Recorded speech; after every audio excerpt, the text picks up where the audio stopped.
In and out of the bedroom, Hims has you covered. Introducing a new 2-in-1 approach to level up your game. Tadalafil for better bedroom performance and zinc for testosterone support. Turn things all the way up and find affordable treatment options at up to 95% less than brand names at hims.com/joy. That's hims.com/joy. Stay informed with The Rundown, the daily newsletter from High School OT that delivers the most important high school sports news and insights straight to your inbox. Brought to you by High School OT and powered by our sponsor, First Carolina Bank. Subscribe to The Rundown at highschoolot.com.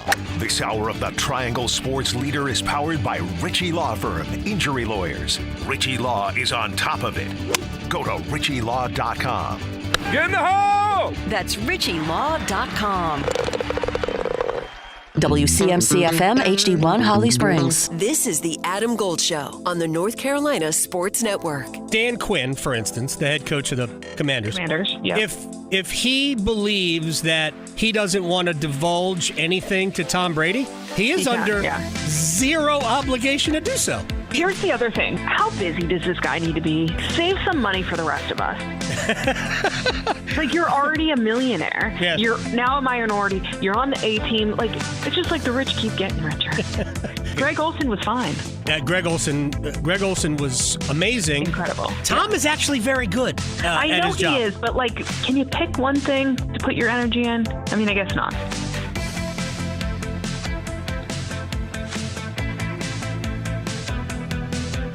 Okay. It's a Thursday. That's where we're at. Had to check the clock. Had to check the phone. It's kind of how it works. Paul Ihander in for Adam Gold today. Enjoying all of you statewide tuning in at this particular moment. Sometimes the boss lets me fill in for Adam from time to time. And so, good afternoon to those of you in Wilmington who are tuned in to us today. Good afternoon to those of you who are out in Asheville and Boone. I shouldn't say out there, because if you live there, you're not out there. You're just there.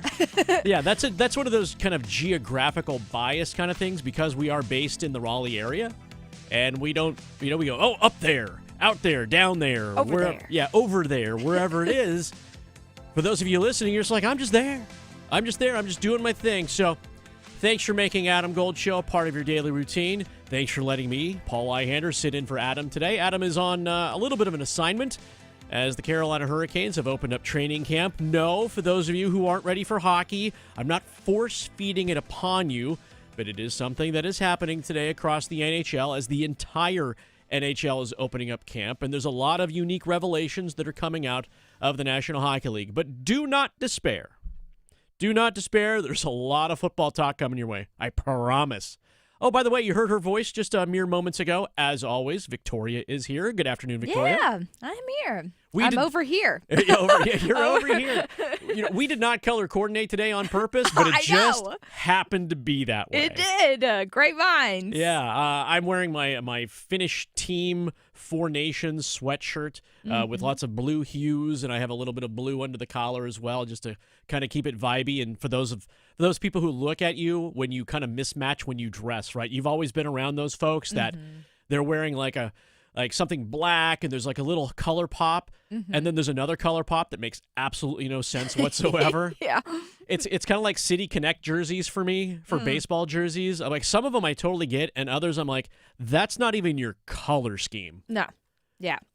But Victoria is wearing a very, very flattering shade of blue today. Well, thank you. Well, it's the same kind of blue as you. It is, and you've got someplace to go today, right? You've got places to go. You're actually going to be in Raleigh at a local restaurant just watching football tonight.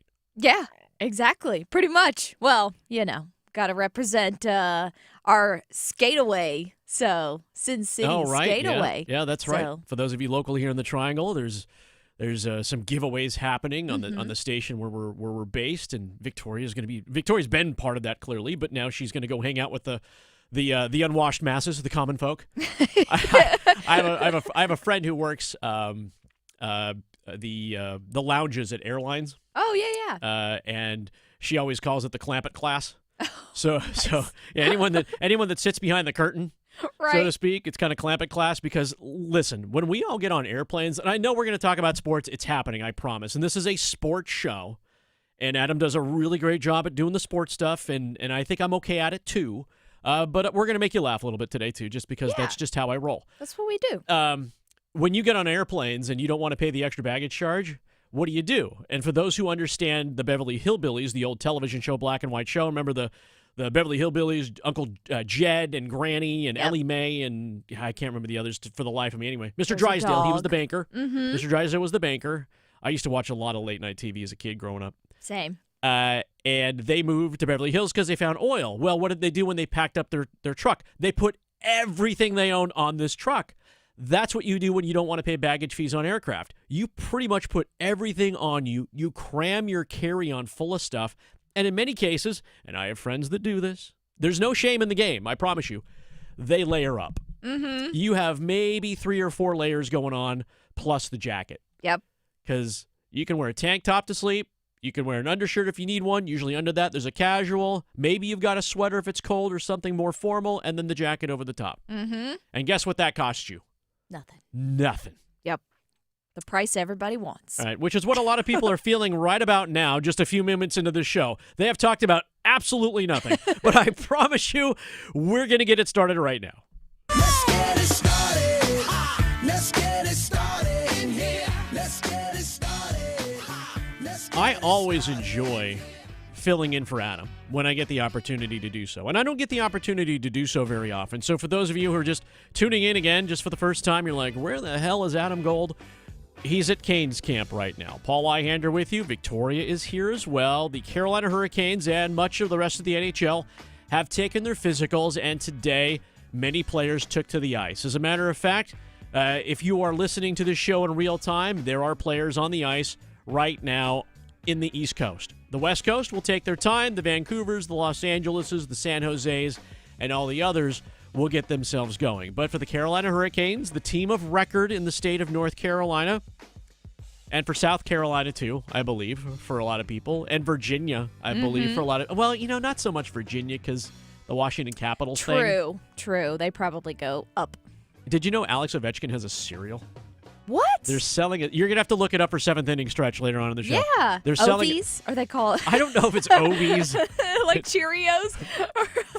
Lucky Eights. I forgot the name of it, but and they're selling it like right now. You'll have to look it up for me, and we'll figure that one out. I'm going to. Going straight to the Googles. So the Carolina Hurricanes have opened up training camp today. They've separated into 2 squads. Public out there watching, whatnot. There's a C1, as they're calling it, and a C2. The C1s are mostly the guys that you're very familiar with if you're a Carolina Hurricanes fan or a hockey follower of sorts when it comes to the Canes. Sebastian Aho, Jacob Slavin, who did not skate today, as far as we know, could have been a maintenance day, whatever. Jordan Staal, Jordan Martinook. You're going to hear from some of these guys later on in the show. And it's pretty much the regulars, right? That also included the new guys that they signed in the offseason. Nick Ehlers, no longer of Winnipeg, but now the Carolina Hurricanes, was out there on the quote-unquote top line. And we know head coach Rod Brindamore does not like to talk about top lines, second lines, third lines, or whatever it was. But here's how it is. Nick Ehlers, Sebastian Aho, Seth Jarvis. Sounds pretty simple, right? Common sense, top line.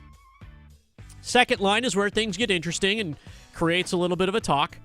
Jackson Blake, Andrei Svechnikov, and centering that line, Logan Stancoven. Logan Stancoven, who signed an extension in the offseason. He's still under a rookie deal right now, getting paid, I think, like $800,000 this year, and then next year it pops to $6 million.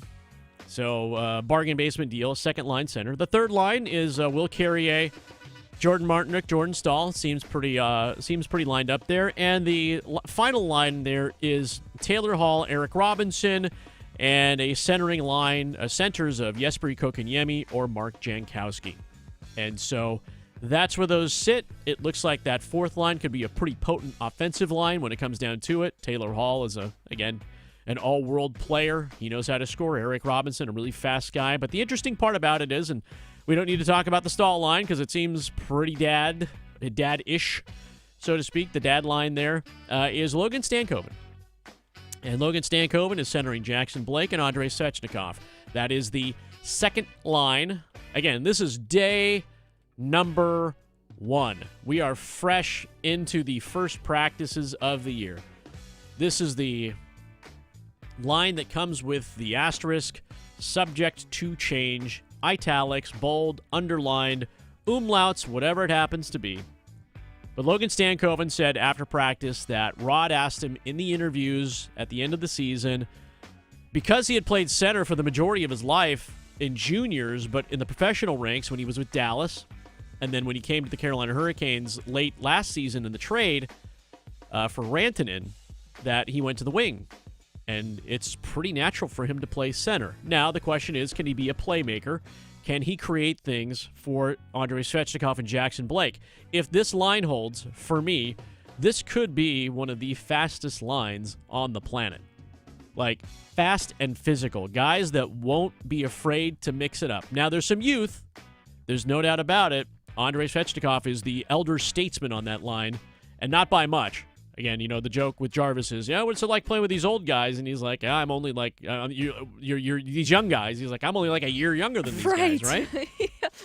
Andrei Svechnikov's got a few years on Blake and Stancoven, but I say few. You know, few, not a couple, but a few. You know, 1, 2, 3 is a few. A couple is 2, for those of you watching us on the Adam Gold Show YouTube. But that'll be the interesting line with Logan Stancoven. And we will hear from Jackson Blake here in roughly 15 minutes or so as we go a little bit deeper into the Canes camp. But they are certainly underway. And, man, we're underway.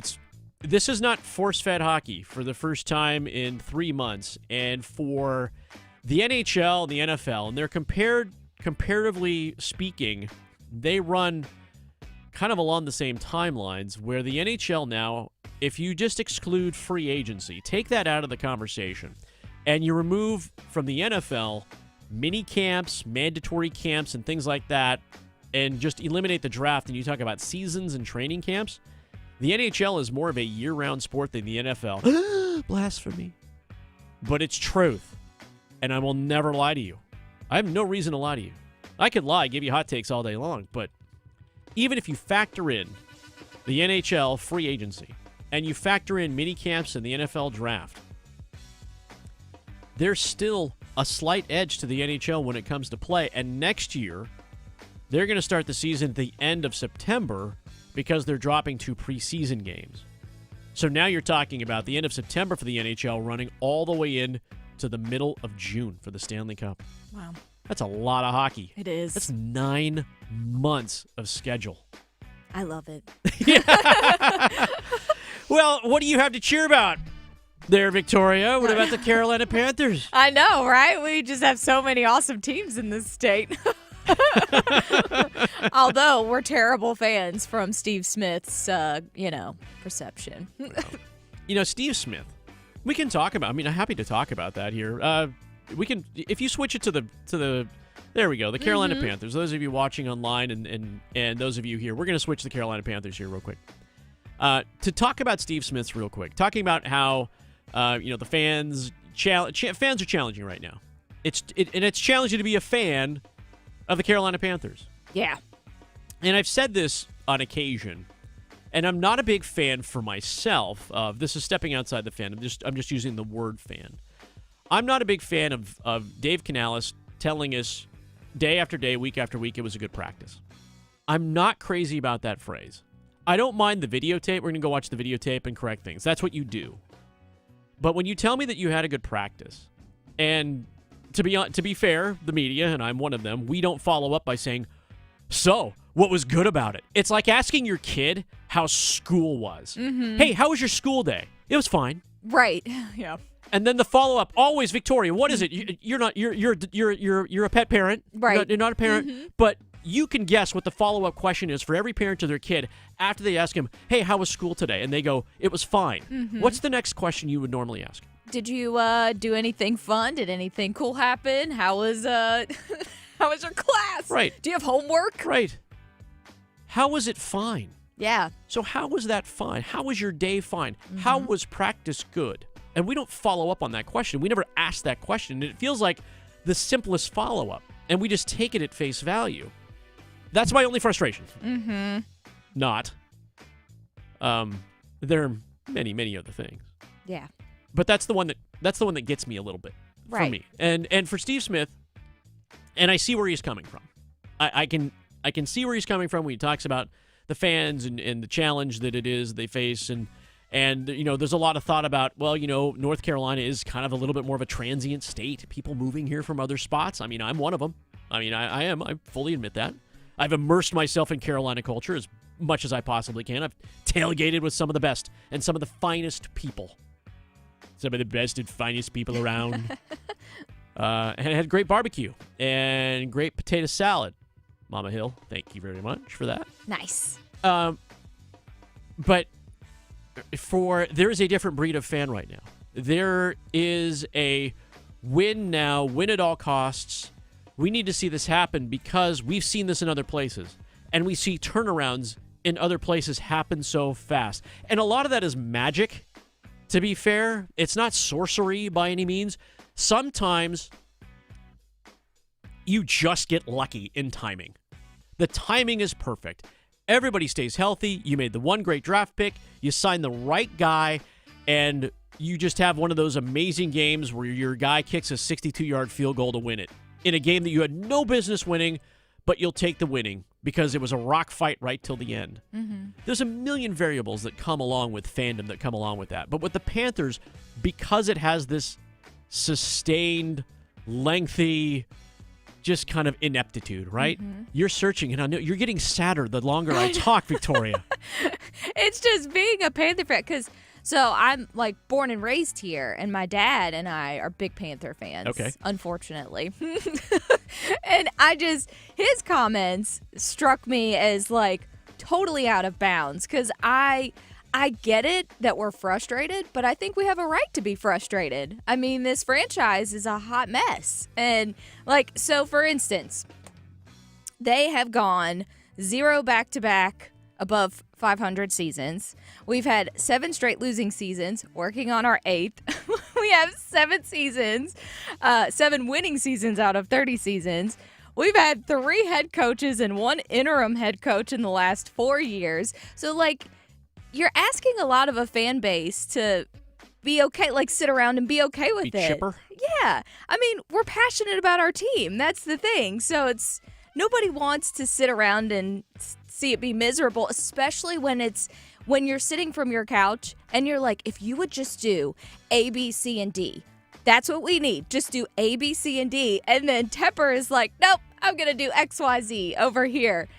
That's frustrating. So for him, as someone who owns his jersey and has supported him through a lot of his, sure, career where he's been a little messy and just loud and whatever, the things that we love him for, we also now don't love him for because it was just, I don't know. I just thought you can say that can be your opinion and that's fine, but you should also then back it up with, but I know that there are fans out there that are true and are loyal, like me. Yeah.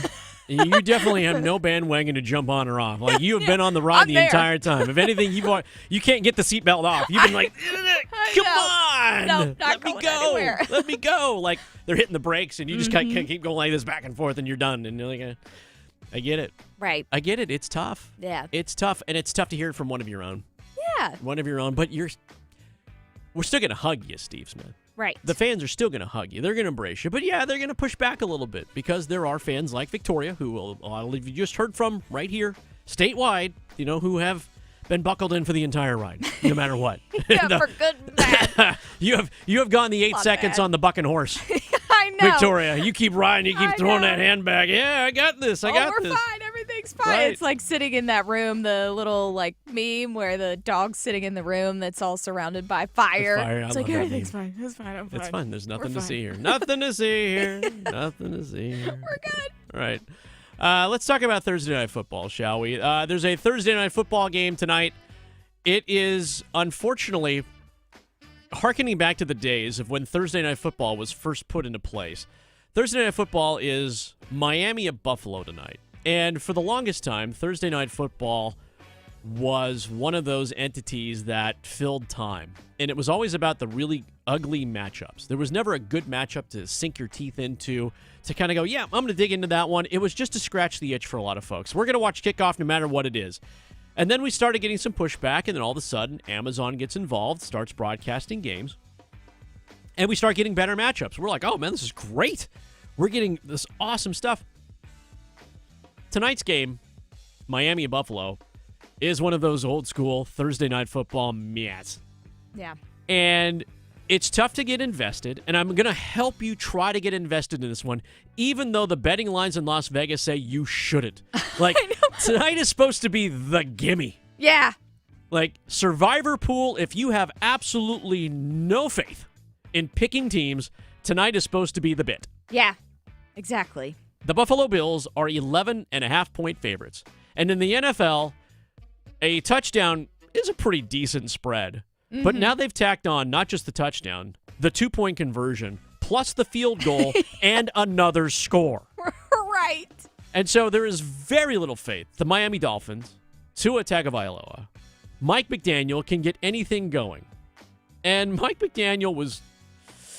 You know what? I'm going to let you hear this and see what you think about it. Because he believes Miami and Buffalo, Bills Mafia, believes that there is a rivalry between Miami and Buffalo, and here's what he said. Well, that's the great thing about division games and rivalries is it packs. They're two teams that are independent of the history.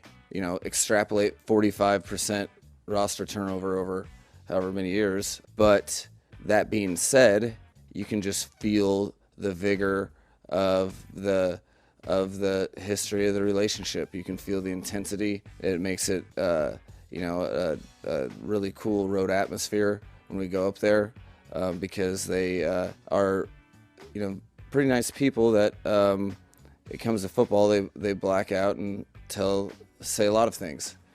What? Precisely. What? I'm going to extrapolate the 45% of the roster turnover, and we go get up there. They're pretty nice people, and then they black out. I mean, what? Did he just take a page from Jerry Jones? Like, because Jerry Jones is great at saying everything and saying nothing. You have a friend out there. I guarantee you. Those of you within listening distance of this program, whether you're in your cars, radio, maybe you're streaming us somewhere, watching on YouTube. Everybody has one of those friends. I have one. That when you speak to them, specifically about sports, that it is essentially the equivalent of, I hope both teams had fun. Yes. And there's a tangent that goes off in one direction, and there's another tangent that goes off in another direction, and then it kind of comes home and you kind of go, what? I don't quite understand what you're trying to tell me. And Mike McDaniel is in a pickle right now. He's in a pickle because there's a lot of people saying a lot of things about his team. I mean, this is the guy that vapes on the sidelines. We've all seen it. His first 2 years in Miami were very good. He made the postseason those 2 years. Last year, just outside, right? They were 8-9. But this year has been a tough road for the Dolphins. They got run by a former Duke quarterback and the Indianapolis Colts in Week 1. And then a former North Carolina quarterback, Drake May, took care of them in Week 2. Now, he should probably be thankful that Josh Allen did not quarterback in the ACC, nor did he quarterback it anywhere in the Triangle, because it could be another loss. Mm-hmm. And I know Jacoby Brissett plays for Minnesota, so I know it's not going to be him. And I saw Mike Glennon the other day, so I know it's not going to be Mike Glennon. And Russell Wilson plays for a team that he is not playing. So he is free of ACC quarterbacks. But it's Josh Allen. And when Josh Allen puts the helmet on, you're like, oh, it's Superman. And then he takes the helmet off and he goes, oh, it's Josh Allen. Like, you know what you're going to get. And Mike McDaniel's in a bit of a bind right now. For a guy who is an offensive mind and an offensive genius, there has been very little genius when it comes to his offense. Yeah. That the more he tries, Victoria, ladies and gentlemen, boys and girls, theys and thems out there, the more he tries, the more challenging it gets for Miami to make plays. Mm-hmm. Hence the 11.5-point favorites for the Buffalo Bills.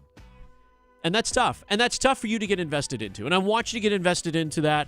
I want for those of you who want to go out and hang out with Victoria in Raleigh later tonight to go be able to hang out and enjoy the football.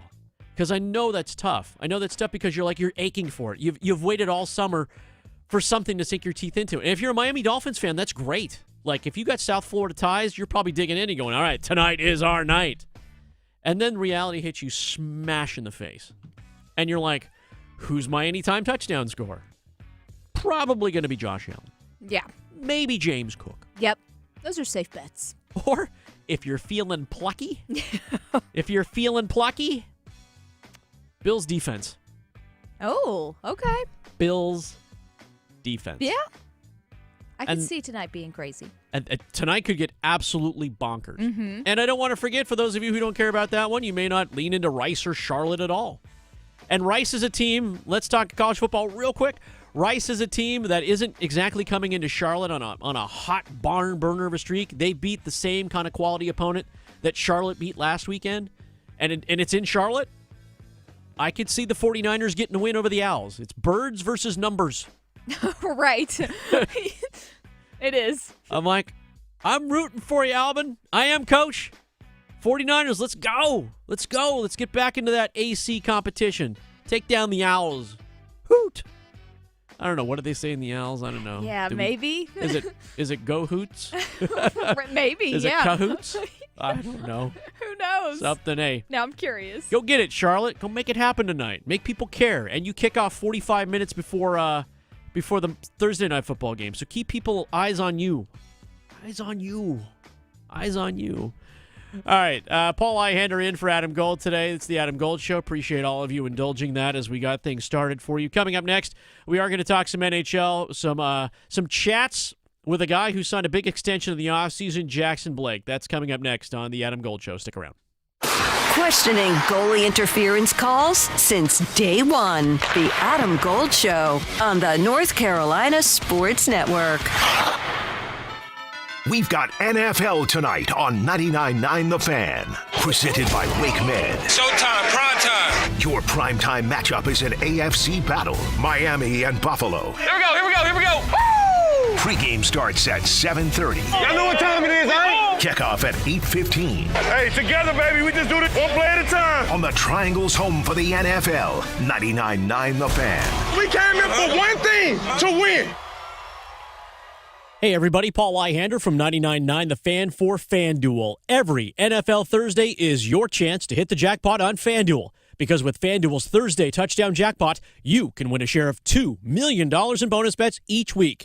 So get in on this Thursday's action. It's Miami-Buffalo. All you got to do is place an anytime touchdown score bet before the game kicks off. And if your player scores the first or last TD of the game, you'll win your bet plus a share of bonus bets. Just visit FanDuel.com/Paul. Take your shot at the jackpot. FanDuel.com/Paul for your chance to win a share of $2 million in bonus bets. Play your game with FanDuel, an official sports betting partner of the NFL. 21 plus and present in North Carolina. Opt-in. Must apply profit boost token on select market. Prize pool to be split equally among all eligible participants who made the correct first or last TD pick. Bonus issued as non-withdrawable bonus bets which expire 21 days after receipt. Restrictions apply. See terms at sportsbook.fanduel.com. Gambling problem? Call 877-718-5543 or visit morethanagame.nc.gov. It's time for our 12 o'clock keyword in our Sin City Skateaway. Sponsored by Park MGM Las Vegas, Atlantic Spas and Billiards, Hot Tub and Sauna Expo, Buffalo Brothers, and Newcomb & Company. This hour's word is fold. Text FOLD to 919-860-5326 for your chance to win a trip or two to Las Vegas and see Carolina play hockey against the Las Vegas Golden Knights next month. Again, this hour's word is fold. Good luck from 99.9 The Fan, the Triangle sports leader. If you're 55 or older and into that whole saving money thing, T-Mobile has an exclusive phone and internet bundle just for you. Right now, get 2 unlimited phone lines plus 5G home internet for just $30 each per month with autopay, plus taxes and fees. And with 5G home internet, setup is easy with just one cord and no technician needed, which is great if you're also into that whole keeping it simple thing. Switch now and experience the best mobile network in the U.S. Visit your local store to start saving. T-Mobile, it's better over here.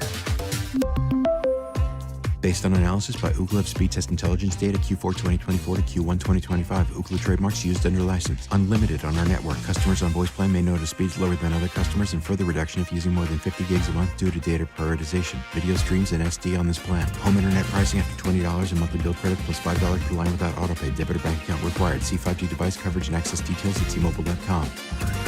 Are you trapped in a high-rate mortgage, watching your hard-earned money vanish every month? Stop. Right now at Loan Pronto, they are delivering the lowest mortgage rates in 3 years. Hey, it's Dennis Cox. Loan Pronto's rate reduction home loan program is a streamlined, low-cost way to slash your house payments by hundreds of dollars a month. Lock in a fixed rate as low as 4.99% APR and close in as little as 2 weeks. No appraisal needed in most cases. And here's the kicker. You can skip your next 2 house payments entirely. Don't wait. Rates this low won't last. Call Loan Pronto now for your free, no-obligation quote. Loan Pronto is amazing. Imagine lower payments, more money in your pocket, and a fresh start with a better mortgage. Call 919-381-1760 or visit loanpronto.com to lock in your new low rate and skip those next 2 payments. Don't let the high rates hold you back. Call 919-381-1760 or go to loanpronto.com right now. Equal housing lender, NMLS 1661781, subject to lender approval, NMLSconsumeraccess.org. This is Adam Gold. Soap attracts dirt, right? That's what soap does. It attracts dirt. Right now, Bill Belichick is soap. That's what he is. Yeah. He's soap. Yeah. He's attracting all this dirt. Or he's like an overripe banana and it's attracting all these gnats. The Adam Gold Show.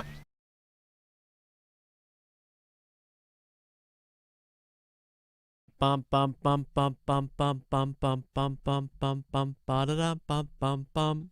Paul Ihander in for Adam Gold today. Adam is out at Canes kickoff of training camp. This is Black? No, Mary J. Blige. Mary J. Oh, stop Yeah. it. Damn it, it's the Queen. It's the Queen. I forgive you. I bow.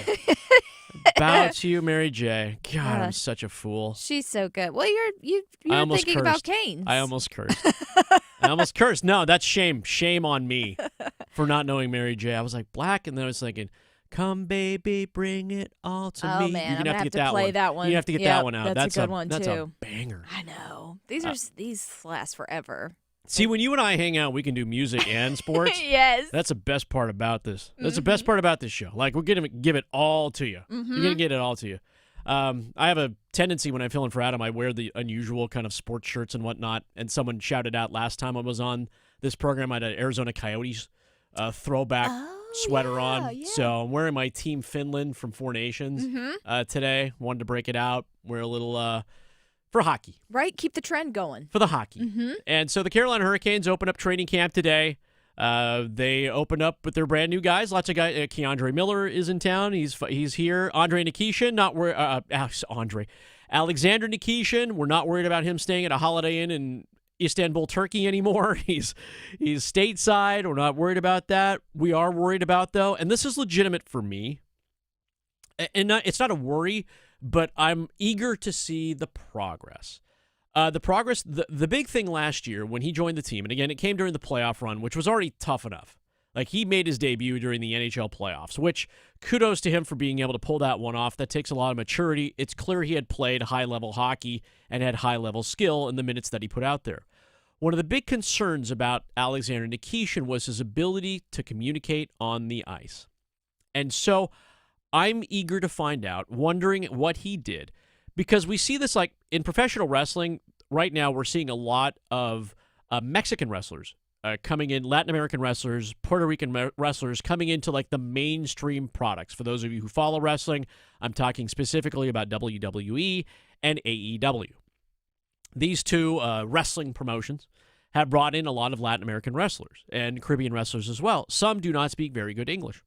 And so some of them, there's one wrestler in particular, her name is Stephanie Vaquer, speaks very fluent Spanish, and has been working on her English daily. Like, she has classes weekly, but she does this daily to be better at her craft. And I'm wondering, Alexander Nikishin went home over the summer. He went back to Russia to train, to hang out by the lake, whatever you do, and then came back. And I'm wondering what kind of English language skills he picked up, or Finnish, or whatever it is, whoever his mate's going to be, on defense. Most likely right now what we heard is he skated with Gostisbehere at practice today. So I'm assuming it can't all be sign language out there, and it can't always be pointing. It's going to have to be really basic, like there's going to have to be some sort of understanding. And so for me, I want to hear about that progress that was made in terms of trying to bridge that language barrier. And it can go both ways, but let's be honest, the English is going to be a lot simpler than it's going to be for 22 players. I mean, and we're talking Pyotr Kochetkov and Andrei Svechnikov. Those are the Russian-speaking players on this team, unless I'm not aware of anybody else with some sort of special linguistic skill on this team.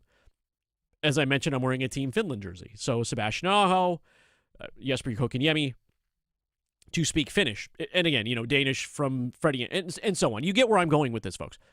I just want to see if a guy who has been billed as the next big thing, and he is clearly the next big thing in terms of size and height and ability, has been able to bridge that language gap, because that's going to be the enormous next step for the Carolina Hurricanes defense to go to make it happen. And he was skating power play 2 today. And so much can be told on the field, and actions can be spoken, but there still has to be a little bit of communication that comes along with it. So I'm eager to see what that progress has been like. As I mentioned, Adam Gold is out at Canes camp. He's out talking to players, out getting the lay of the land, so to speak, and was kind enough to remind us that he got to go watch Carolina Hurricanes practice, and we did not. Right. Here's Adam's chat with one of the newest signees of a long-term extension with the Canes, Jackson Blake. So, you had a pretty interesting summer. Yeah. Talk to me about the whole process, the deal. This is now 9 years. You ready to be here for 9 years? Yeah, I love it here, so I'm pumped up. But I mean, the deal was my end of the year meeting with Eric. He kind of put it out there that he wanted to get me locked up for a long-term deal, and obviously you don't know what that's going to be, right? You don't know if it's worth it to do it or something until you talk to your agent. And I would say, trying to think, maybe my second or third week home, my agent called me and he just said, like, hey, like, they made an offer. Like, just come over tonight and we'll talk about it, or tomorrow. I forgot what it was, but I was like, you don't want to just tell me? He's like, no, just come over. We're going to talk about this. He's like, they're offering you a long-term deal, 8 years, but just come over and we'll talk about what comes with it, right? And they started with when I heard it, I was like, oh my gosh, like, this is like life-changing money, right? Like, it's life-changing. And I mean, to hear that and to know that it's guaranteed too, you're just like, it's really hard to turn down this. I mean, obviously, you know what you think of yourself as a player, and obviously I only played 1 year, so I think I could definitely get to a whole nother level and then see. So it kind of took me like a month or so, and then a couple negotiations went on, and we got to a number where I think I could, live with, obviously, and be, you'll get by? Be happy, right? And I mean, obviously, I'm still going to be, hopefully, still playing at 31. It is, and then sign another one here. So I know. What'd your dad say? He was just convinced. He wasn't, obviously, he wanted me to do what I wanted to do with it and take it or not. But he's like, you never know what's going to happen. This is life-changing. And, I didn't, he was telling me his contracts his first couple of years. It's like it was $400,000 and then $600,000 or whatever it was. And he's like, dude, you're going to make more money than me in this, like, than I made my whole career. And he's like, you'd be dumb not to take this, right? And to be in a place where, they gave you an opportunity and then, you had a pretty good year last year, right? He's telling me, he's like, you never know what can happen. So what if next summer, they don't have it anymore, right? They can't give you that. So I was just like, I'm just going to take it. And this is a place, I know I've only been here for 1 year, but it's a place that, I want to be. So talk to me about the year. I mean, I remember talking to Rod during training camp, and you had opened up everybody's eyes. Forced your way onto the team. There was nothing promised to you when you got here. And you had to earn that spot, and then you had to earn the ice time to the point where they wouldn't let you play the last 2 games. So what was the year like? How did, physically as much as anything? Yeah, I mean, starting in training camp last year, I've said this before, but I didn't know if I was going to make the team or not, right? Like, obviously, I had confidence in myself to want to be here and stick, right? And, shout out to Rod and the staff he says I earned it, but they did give me an opportunity to do that, and I'm very grateful for that. But, yeah, I think the first 40 games of last year was more of like a learning curve for me. Get used to it, play 10 or so minutes a night and just kind of, see what I can do out there, right? And then, yeah, like you said, the last 40 games and then the last 2 not playing, like, it just shows how much confidence I think they had in me at the end of the year, and to play with Fishy and Rance, and before Rance got traded, right, and all these guys. And how did you guys not have like 20 points in those 8 games? Yeah, no, seriously, it was, I don't know. I mean, we had a lot of chances, right? Jeez. But it was unbelievable. But, they just weren't going in at that time. And I think I was on like a 20-game goalless streak, and I was just like, what the heck is going on? Had you ever been through that in your whole career? Never, not one. I mean, that's half a college season, right? So going in every game, I'm like, holy smokes, like, just give me one. And then the one against Montreal, I remember, it just went off a shin pad or something. And that's just how it goes sometimes. But no, and then, yeah, I mean, last year was, a huge learning curve for me, and to play here the whole year was unbelievable. And now this year, obviously, having a little bit of a different mindset going into camp. All right, let me ask you one more question. Yeah, of course. When you get to the playoffs are obviously a different game. It's more physical. Everything's ramped up. When you come out of that, how did you prepare for year 2? Did it change the way you prepared your body for this?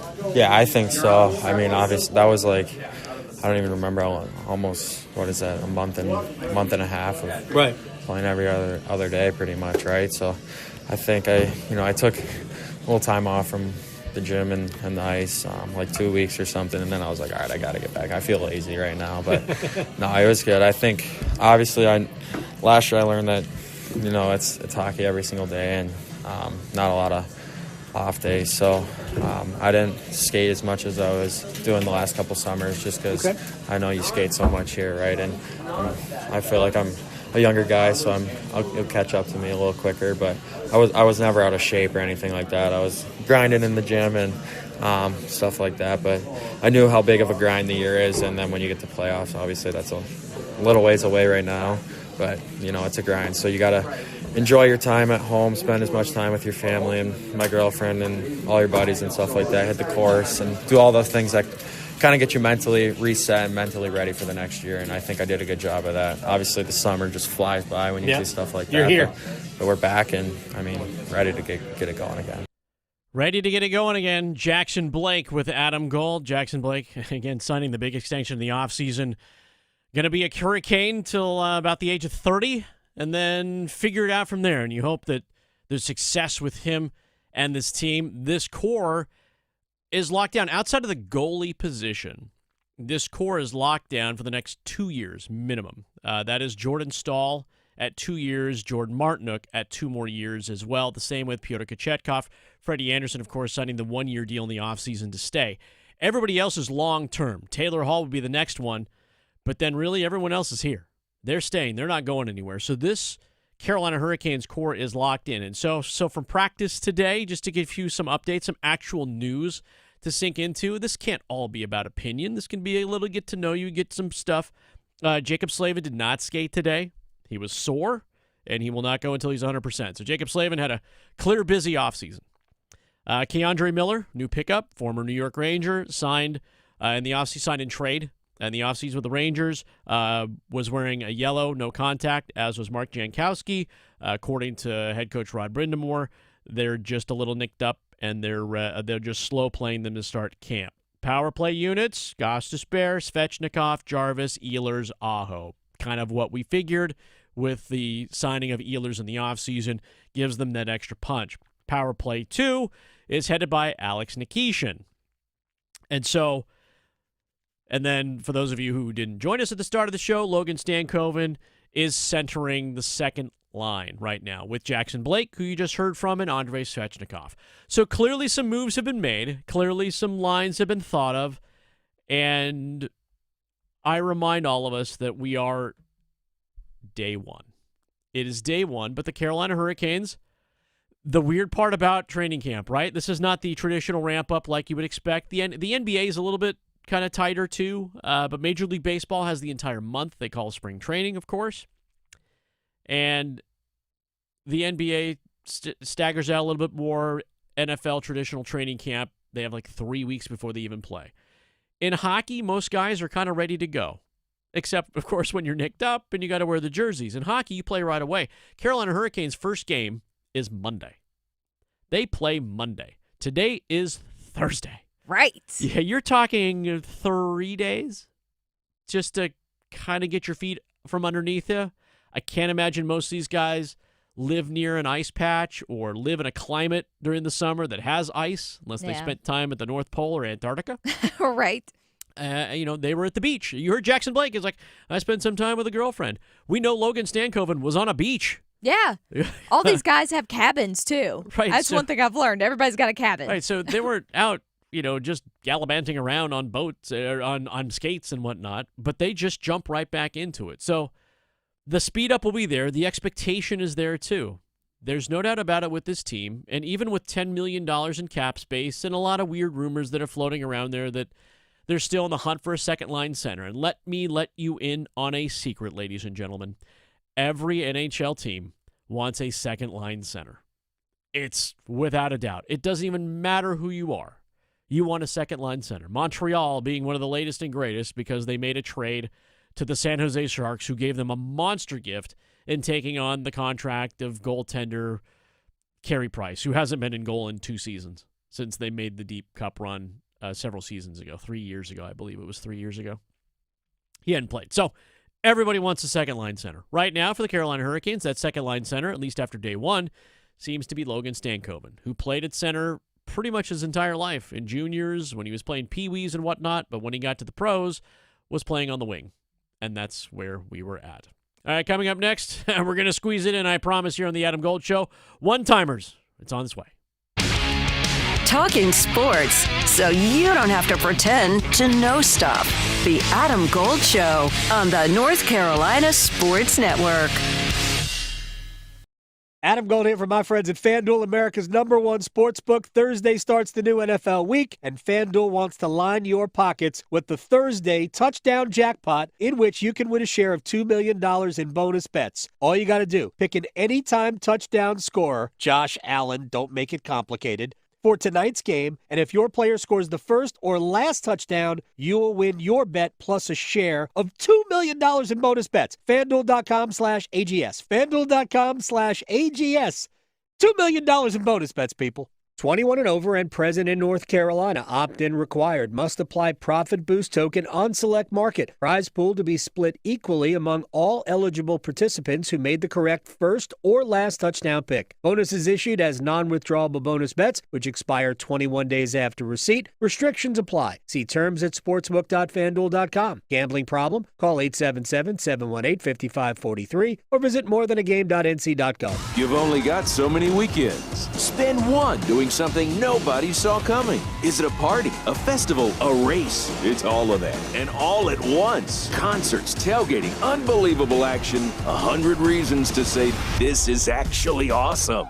It's fast, it's wild. It's the cutoff race in NASCAR's playoffs, the Wild Card Weekend. The Bank of America Roval 400, Sunday, October 5th. Get tickets at charlottemotorspeedway.com. North Carolina ranks second in the nation in potential agricultural land lost by the year 2040. The NC Forever Farms program supports the preservation of family farms through permanent agricultural conservation easements and has received a record number of applications for 3 straight years. Landowners interested in preserving their working farm through the Farmland Preservation Division of the North Carolina Department of Agriculture and Consumer Services can learn more by visiting ncadfp.org. Experience a day of discovery at the world's largest natural habitat zoo located in Asheboro. North Carolina Zoo and Botanical Gardens offers miles of shaded pathways, engaging activities and nature trails, and award-winning educational programming for all ages. Encounter wild animals, flourishing plants, and extraordinary beauty as you explore the ancient Uwharrie Mountains in the heart of North Carolina. Every visit helps save wildlife and wild places. Plan an unforgettable journey at nczoo.org. Turning 65 soon, navigating Medicare can be overwhelming and confusing, but you're not alone. The NC Department of Insurance SHIP program can help. SHIP counselors can help you understand Medicare benefits to make your best choices. Visit ncship.com or call toll-free at 855-408-1212. SHIP provides free, unbiased help in all 100 counties. Project supported by grants from the Administration for Community Living. Contents do not necessarily represent official views of, nor an endorsement by ACL, HHS, or the U.S. government. For North Carolina high school seniors, the countdown to college is on. And at CFNC, we've got all the resources and information needed to get you on campus next year. Take College Application Week, for example. Did you know you can apply for free at many North Carolina colleges from October 20th through October 26th? Sure can. Don't miss the opportunity to save some money applying to college. And for more help, visit cfnc.org/C2C. The North Carolina Department of Health and Human Services is looking for people age 21 or older to volunteer in long-term care facilities. Community Advisory Committee volunteers help residents and their families advocate for the needs of individuals living in long-term care facilities, such as nursing homes, assisted living facilities, and family care homes. Volunteers must complete orientation and training to become designated and certified representatives of the Long-Term Care Ombudsman Program. Visit ncdhhs.gov/contactnc to find your county's ombudsman. One Adam. Gold. One Adam. Gold. Turtle cake? Like, what are we... What? Isn't that an ice cream? What? Where's the confetti cake? Because, hello, confetti cake, delicious. With the little, I don't even know if it's real, but the little dots in the icing, like... None of these are real. What kind of fake thing that is, but it's delicious. It's my childhood. Like, that wasn't in the top 10. His opinion's invalid to me. The Adam Gold Show. That's it right there. Yeah. I could feel it. So good. I could feel it. Like, I can feel my, like, Right. Yeah, Takes you back. Oh, goodness. One-timers. Let's go. One-timers. Let's go. Let's go.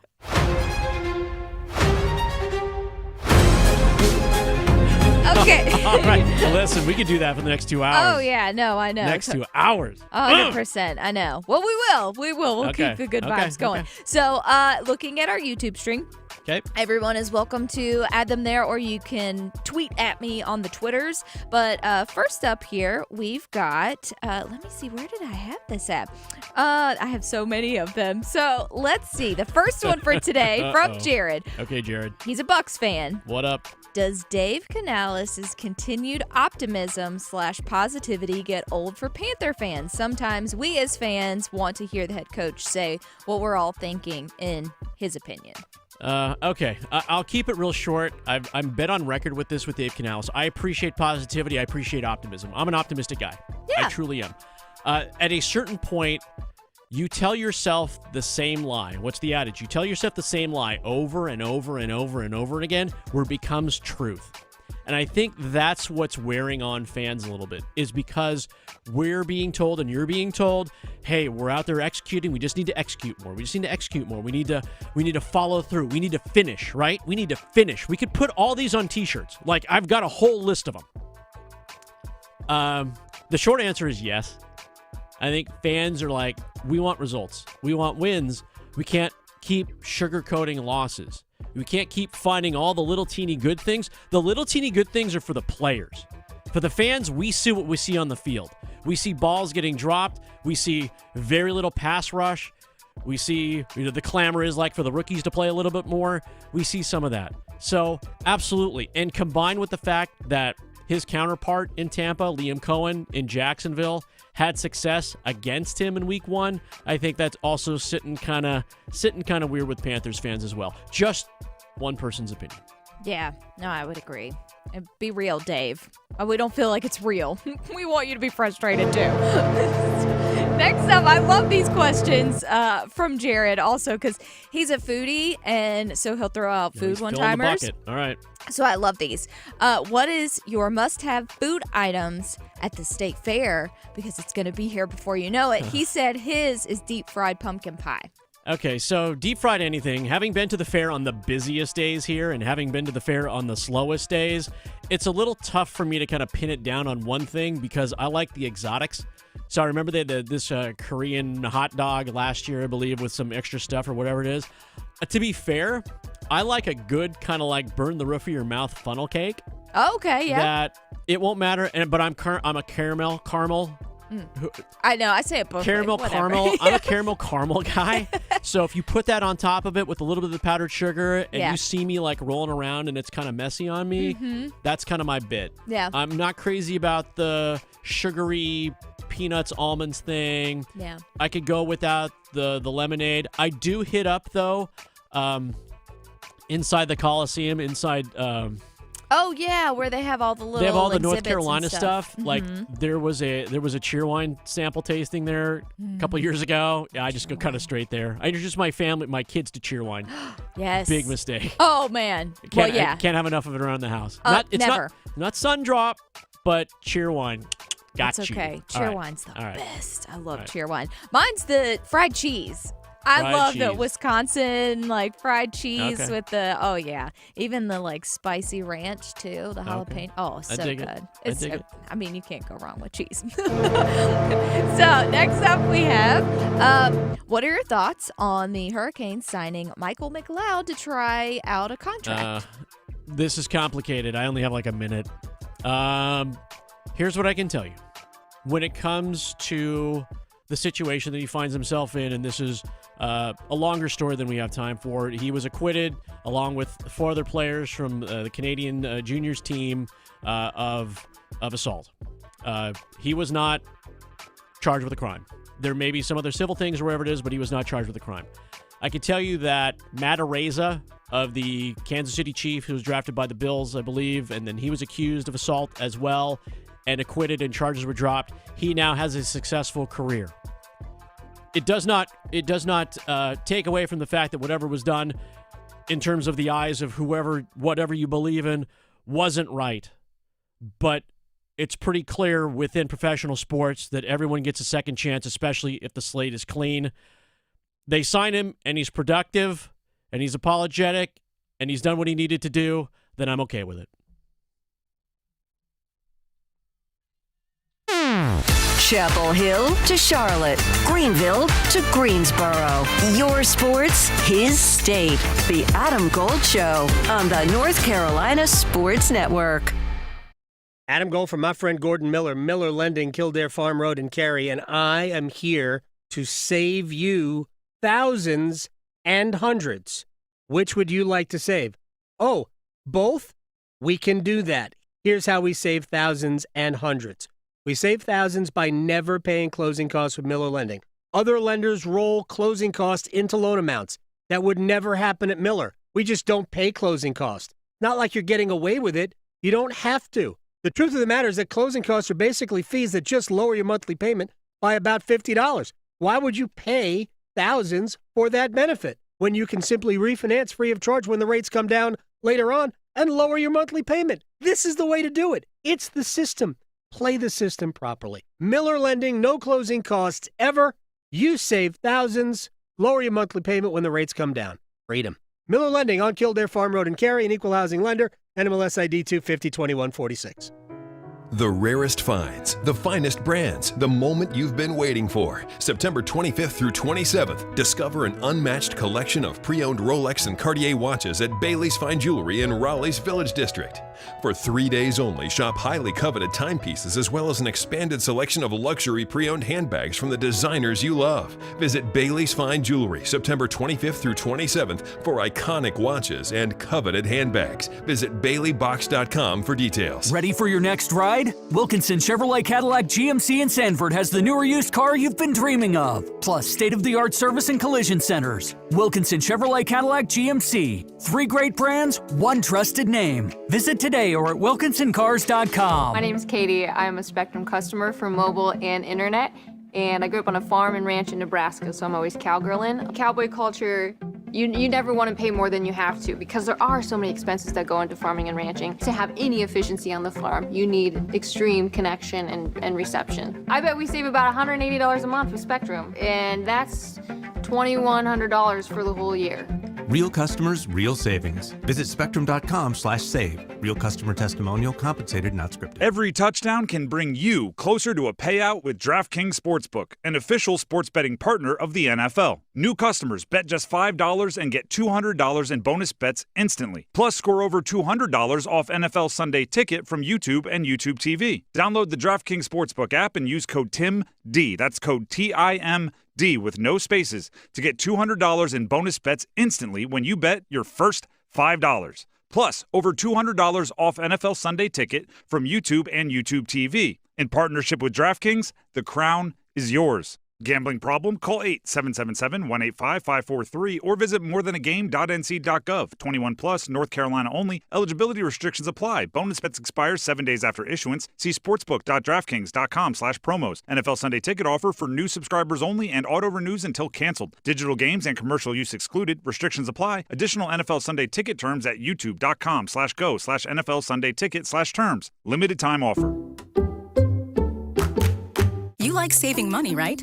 We all do. That's why Allstate just lowered the price of car insurance. Not, but wait, there's a catch. Lower. Actually lower. So if you're shopping around or just want to see how much you could save, check Allstate first for a new lower auto rate that could save you hundreds. You're in good hands with Allstate.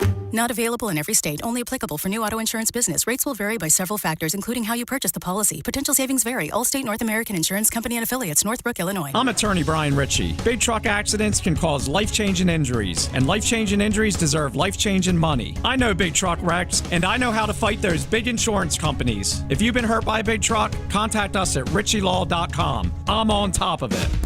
Broadcasting live from the Lenovo Studios. WCMC HD1 Holly Springs. 99.9 The Fan. The Triangle Sports Leader.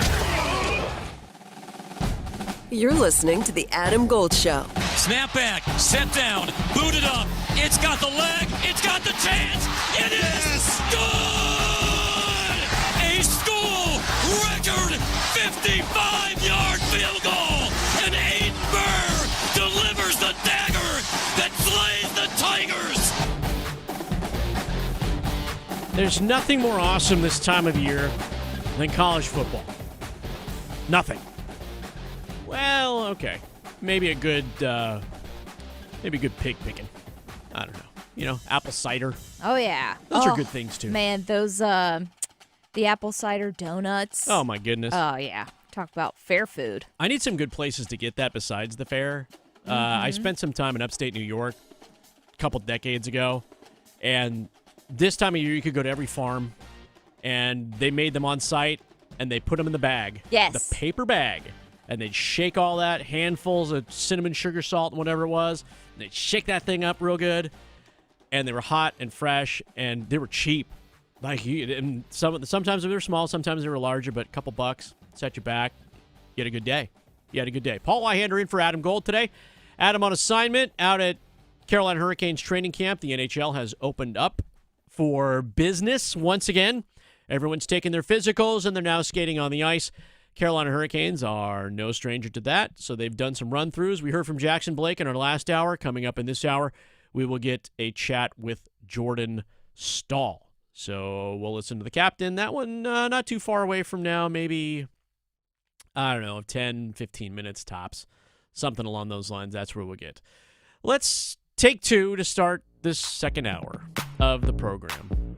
And how I want to start this one is I want to start a conversation about the running backs in the state of North Carolina, most specifically Hollywood Smothers. And I'm not excluding Rashad Dubinion.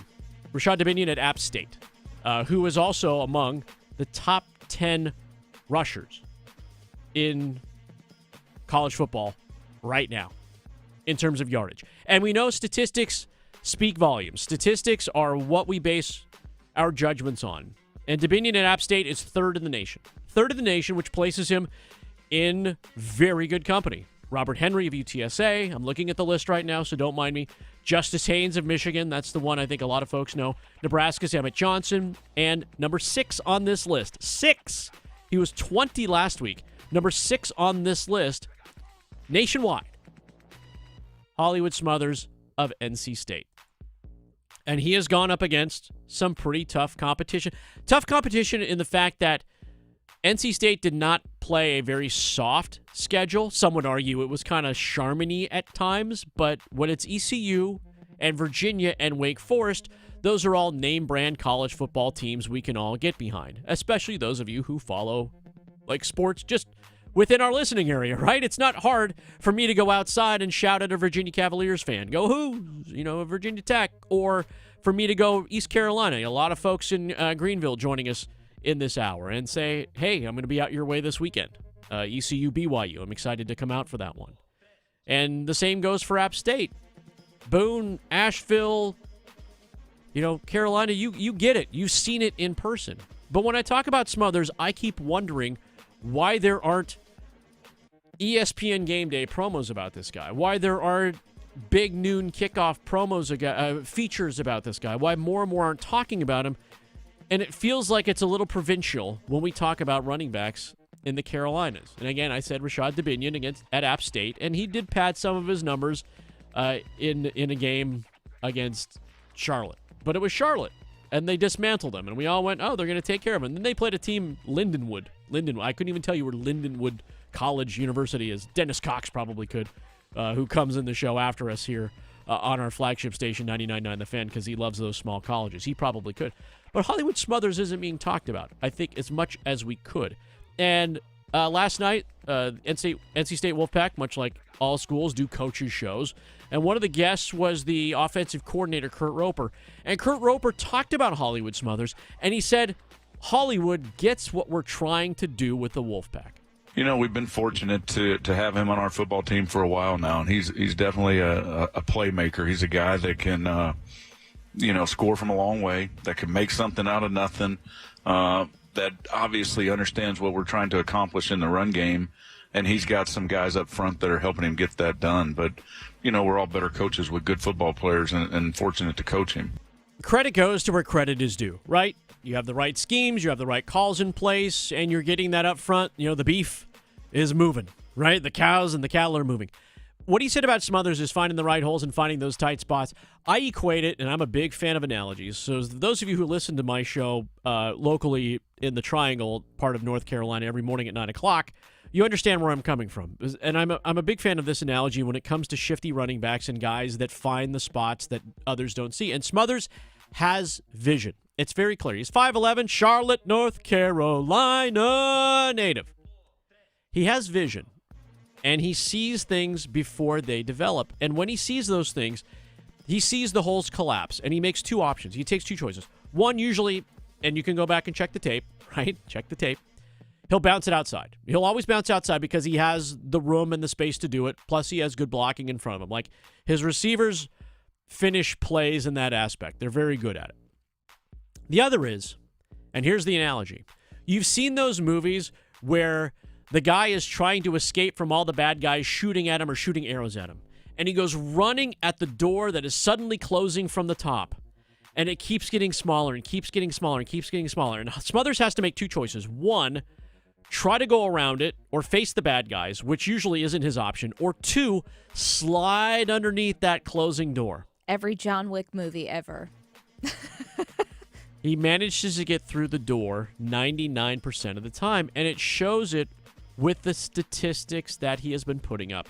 And last year he was, again, those of you listening at lunchtime, you'll get this, he was in a job share. He was sharing space with other people. He had Jordan Waters running in the backfield with him, and he didn't have to tote the mail by himself. It was like, all right, tag, you're it. You're in next. All right, so Smothers would come in, do his bit, but he wasn't a regular on the field. Now that Smothers is a regular on the field, he is showing everybody why he deserves to tote the mail over and over and over again. He's bringing the gifts, like the Amazon drivers and the UPS guys and the DHL guys and the FedEx guys, they are bringing you gifts. And he is bringing gifts. He is bringing a lot of offense to the table, and they're smart in the way that they use him because they're running him because they know it works. And the only thing for NC State to do against Duke, and they are playing Duke in a prove-it week. I've said it all week long. College football right now for NC State, for Duke, and for Carolina, This is a prove-it week. And the one thing NC State has to do to prove it, I think, to everybody else out there, and they have quality wins. I believe the 3 wins that they have against ECU, Virginia, and Wake Forest are quality wins. And Wolfpack fans, don't let anybody take that away from you. And Wolfpack fans, don't get sucked into the hole that these aren't good teams. You beat a throwing team in ECU who has suddenly found its running game here in the last couple of games, wiping out Coastal Carolina, shutting out Coastal Carolina. You have taken care of Virginia in an onslaught of a game where your defense bent so far backwards that you were expecting them to break late, and they didn't. And then you went into Wake Forest, got behind early with that stupid kickoff return that a lot of the special teams should have been dressed up and down for that one. A barbecue fire, and still managed to come out on the other side of that because you got good running and you got smart play out of C.J. Bailey. C.J. Bailey continues to be amazing. But it's a prove-it week for NC State that they can take care of a Duke team that everyone feels is kind of underachieved but continues to lean on Darian Mentz's ability to throw the football. And for North Carolina State, the Wolfpack, to prove it to everybody, one, don't be down at halftime. Please. Please and thank you. Don't spot other teams' points, especially Duke. Do not throw Duke points. They've got edge rushing at Duke, and they will make sure that C.J. Bailey is actually tested. And NC State's defense hasn't exactly created a lot of pressure on the quarterbacks that it's faced. Robbie Ashford ran through that defense.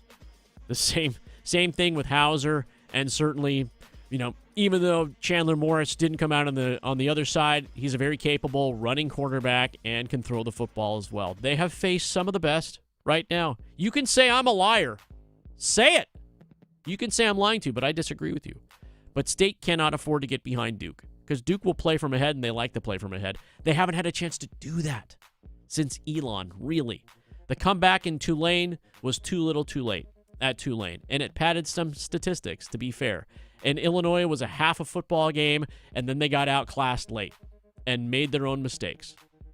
They're waiting to jump on a team like NC State with high hopes.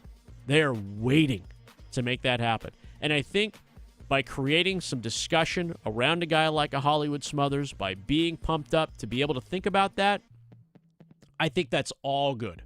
I think that's all good for State. They could quickly become 4-0, and all of a sudden, we're talking about them in a much different light. Now, I do not want to exclude, because I said it's a prove-it week for the teams that are here in the ACC, especially the 3 that I cover the most. The North Carolina Tar Heels have something to prove on Saturday in Orlando against Central Florida. It's not about covering the spread. We talk a lot about sports betting. It's not about covering the spread at all.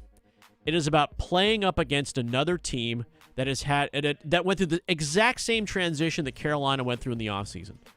Lots of transfer portal guys, lots of expectations with the coach, right? Bill Belichick at Carolina, Scott Frost coming home to UCF. But what I can tell you about UCF, they're in the same kind of situation. Again, the parallels are all there. UCF took out a couple of teams that they were expected to take out. Struggled a bit against Jacksonville State in week 1, but still got a win. And then ran through, unfortunately, for those of you listening to us in Greensboro or streaming us, they ran through North Carolina A&T. It wasn't even close. It wasn't even a close game. But they beat 2 teams they were expected to beat. And now North Carolina comes in as this wild card, now playing some good, better football. Not good football. They're playing better football. But they ran through a Richmond team they were supposed to run through. And they beat a Charlotte team that was completely uneven and hadn't found their footing yet. And Charlotte just got a win this past week, which is why I think they could pull this one out against Rice. Rice is going to be more of a ball control running team, by the way. But for Carolina, they got to prove something to themselves, that they can hang with a Power 4 team for as much as you want to go, remember, Paul, you just said UCF beat Jacksonville State and NCAA. I get that. I totally get that. But a win over a Big 12 team is a win over a Big 12 team. And that says a lot to a lot of other people looking from the outside, looking in, and all of a sudden, Carolina finds themselves back on, where we find ourselves back on, Victoria? National television. Yep. Of course. You don't have to hunt for it. And so they have something to prove in front of a national audience. And it would shake a lot of naysayers. It really would. It would shake a lot of people off their tracks if they could take out UCF. And transfer quarterback at UCF as well. Same kind of deal. Didn't get a lot of time at Indiana last year, but he served his time in the Big Ten. And UCF has 2 wins. Hard to ignore. UCF has just as much to prove to themselves as UNC has to prove to the rest of the country. I'm not even talking about spreads in this one. I'm just talking about prove it to yourself. All right. Carolina Hurricanes are at training camp. They do have a lot of things to dice up. There's lines, there's incorporation of new guys, but sometimes it's good to go back to the old warm and fuzzy and have those grand old feelings. Coming up next, stick around. We talk to the captain, Jordan Staal. It's the Adam Gold Show. Questioning goalie interference calls since day one. The Adam Gold Show on the North Carolina Sports Network.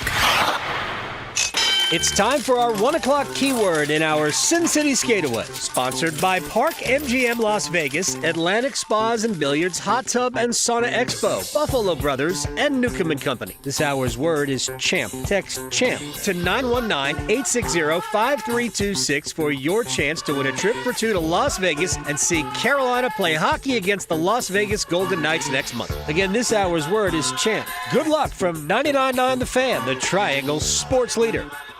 So we finally have football officially back. Hockey is right around the corner, and we are about to head into playoff baseball season. But guess what? There's always time for some motorcycle therapy. I'm Victoria Vodnecker here for Law Tigers, and not only do we have our pick of sports these days, but we are also in what I personally believe is the best time to ride. Fall is bringing cooler temps and beautiful sights, but while you're enjoying Mother Nature, make sure to always be aware of your surroundings. Motorcycles can be difficult to spot sometimes, especially if people aren't paying attention. So if you are ever in a wreck on your motorcycle, don't call your insurance company, call Law Tigers first. At Law Tigers, they're just like us. They're riders too, so they get it. They know what it's like to go through an accident. They know the value of your bike, your gear, and the investment that you've made. So at Law Tigers, case evaluations are always free, and you're not going to pay a dime until your case is settled. Call 1-800-LAW-TIGERS, North Carolina's motorcycle lawyers. Law Tigers is a network of independent law firms who are members of the American Association of Motorcycle Injury Lawyers. Law Tigers is not a law firm. What? New scratch-offs are out? That means new chances to become a North Carolina Education Lottery Winners Club member. Yeah, in the Winners Club, I'll reinvent myself. I won't go by just plain Todd. I'll go by Toddrick. I'll get a gold jacket, play my saxophone again. I'll stop and smell the flowers, call my mom more. Oh, wrap it up, Todd. It's Toddrick. This month's scratch-offs pack over $78 million in total prizes. The Winners Club awaits. Must be 18 to play. Approximate overall odds of winning range from 1 in 3.76 to 4.98. Problem gambling helpline at 777-718-5543. Listen up, football fans. You won't want to miss this.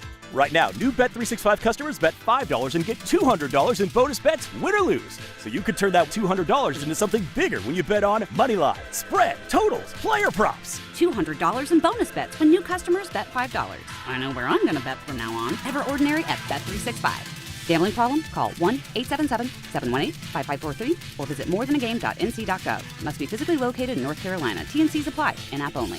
Hey, it's Adam Gold, and I am in studio with the one and only Sammy Hanna from the Aluminum Company of North Carolina. I'm going to be seeing you this weekend for the open house. Hey, Adam, I'm excited. I'm honored to be here with you. And yeah, this Friday, Saturday is our biannual open house, and glad to do it once again and looking forward to a great function. So what are the big attractions? Not me. I am not an attraction. What are the big attractions for the open house? Well, all of our radio hosts are always a big attraction, so please come out and see your radio host. I'm going to be there. My sales staff's going to be there. All my employees are there. So it's just a great time to come out and meet the staff, learn something about all your home improvement needs. We're going to have food as always. Food's always great. We're going to have Bojangles for breakfast. We've got our food trucks and ice cream for lunch. And then we've got some great giveaways. We're giving away thousands of dollars in gift certificates. We're having a big drawing this year for 2,000 square feet of James Hardy siding, which is the first time we've ever done that. It's just a great time to come out and have a great time with us. There you go. 800-672-4348. Friday till 5. Saturday till 4. See you there. Get in the zone,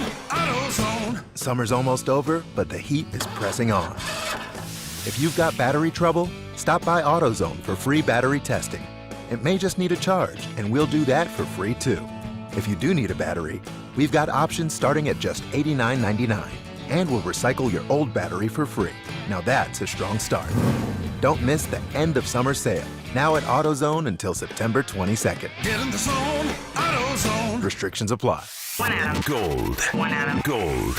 Is he married to a person or just himself? Because I feel like that's very Aaron Rodgery of him to have the twist in there. It's a very good question. So, I don't know. We still don't know if it's a person. Would he get down on one knee to ask himself over an ayahuasca? Yes. The Adam Gold Show.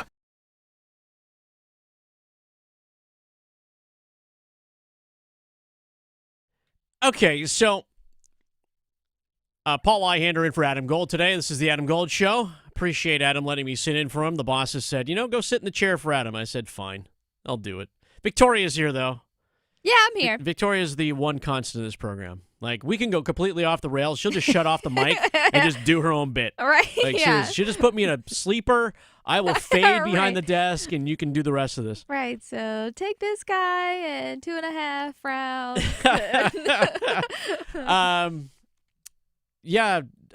Dirty Pop, NSYNC. We were playing R&B in the last hour, and we kind of went this is the little off the rails conversation. Yeah, we love those. For sure. The Carolina Hurricanes back in business yet again. The camp has opened up. Physicals were yesterday. Today, a little bit different. Jacob Slavin did not skate today for the Carolina Hurricanes. Keandre Miller, the newest Carolina Hurricane defenseman, sat with a yellow jersey on, and he's a little nicked up, as in Mark Jankowski. Those guys will get back on the ice once they go full 100. Same way with Slavin. Slavin's going to ramp up, I'm sure. No one's worried about Jacob Slavin. We'll just squash that one right now. I don't want to put any crazy stuff into people's heads. No one's worried about that. The one thing that did come out today, and it was said afterwards, once C1 and C2. So there's two teams that are going at it in training camp today, beginning the first day. The so-called starters, right? The unit, the players that you would expect with the first units, the Seth Jarvises, the Jordan Martinuk's, the Andrei Svechnikovs. That is the C1 group. The C2 group is a little bit more the guys that will probably be starting their careers in Chicago, or also not veteran free agents or getting tryouts. This is Skylar Brindamore. That type of a player. Not saying that he won't be able to make the big club. He did play with the team last year, but he's C2, right? He's going to have a little more challenging time to crack the lineup, especially when you've got veterans in the lineup like Captain Jordan Staal. He's still going to be around for a few more years. He would still certainly like to hoist a cup, and Adam Gold, who was on assignment at Carolina Hurricanes training camp, had a chance to sit down with the captain. You're still here? Yeah, I'm here. You're still here? I'm here, yeah. It's been a fun ride, and I'm ready for another great season and give it all I got. You look around this room, there's a lot of familiar faces, some new ones. Mm-hmm. What does it say about where this organization is? Because there were a lot of years where there were 8, 9 new bodies in here. Yeah, it's a lot easier for sure when there's only a few, and that's when you know things are going well too. If you're, we've got to you always want to get better. You always got to tinker, but the core and the guys that are in this room, we believe in each other that we have the mix, and we just got to pull it off. But those are always good things when you only have a few guys change over, and it makes it easier to kind of get going in the right direction again. I talked to you at the end of last year. Last year was weird because there was the attempt to bring Mikko in, and obviously that didn't work out. Mm-hmm. And it put the group through a lot, especially, we know how Sebastian had to deal with that. But what are your thoughts? Have you thought back on just the way you guys got through last year and where you ended up? Yeah, every year has ups and downs. Every year has different challenges, and that was a new one for me, really. I can't say I've ever gone through a situation. I mean, a few kind of close scenarios, but nothing really like that. Knowing that potentially your best player is here, but maybe not here, and not sure if he wants to be. And it was like, and we're trying to make a playoff push, and it was just there's so many different dynamics, and you could tell. We didn't. He was kind of playing like the way we want to play, and kind of not, and just like everyone was tiptoeing around him and everyone else, and we were really just waiting for the deadline to be done. And then after that, we knew talking to a few of the leaders. Once we get that done, then we'll go. Let's go, and we did. And whatever group we had, we didn't care. We just wanted it done. I mean, it was it was just too many what ifs and too many scenarios, and so you could tell once we had our group, the engine started turning again, and we started going and started playing the way we can and wanted to do, and it continued through the rest of the year.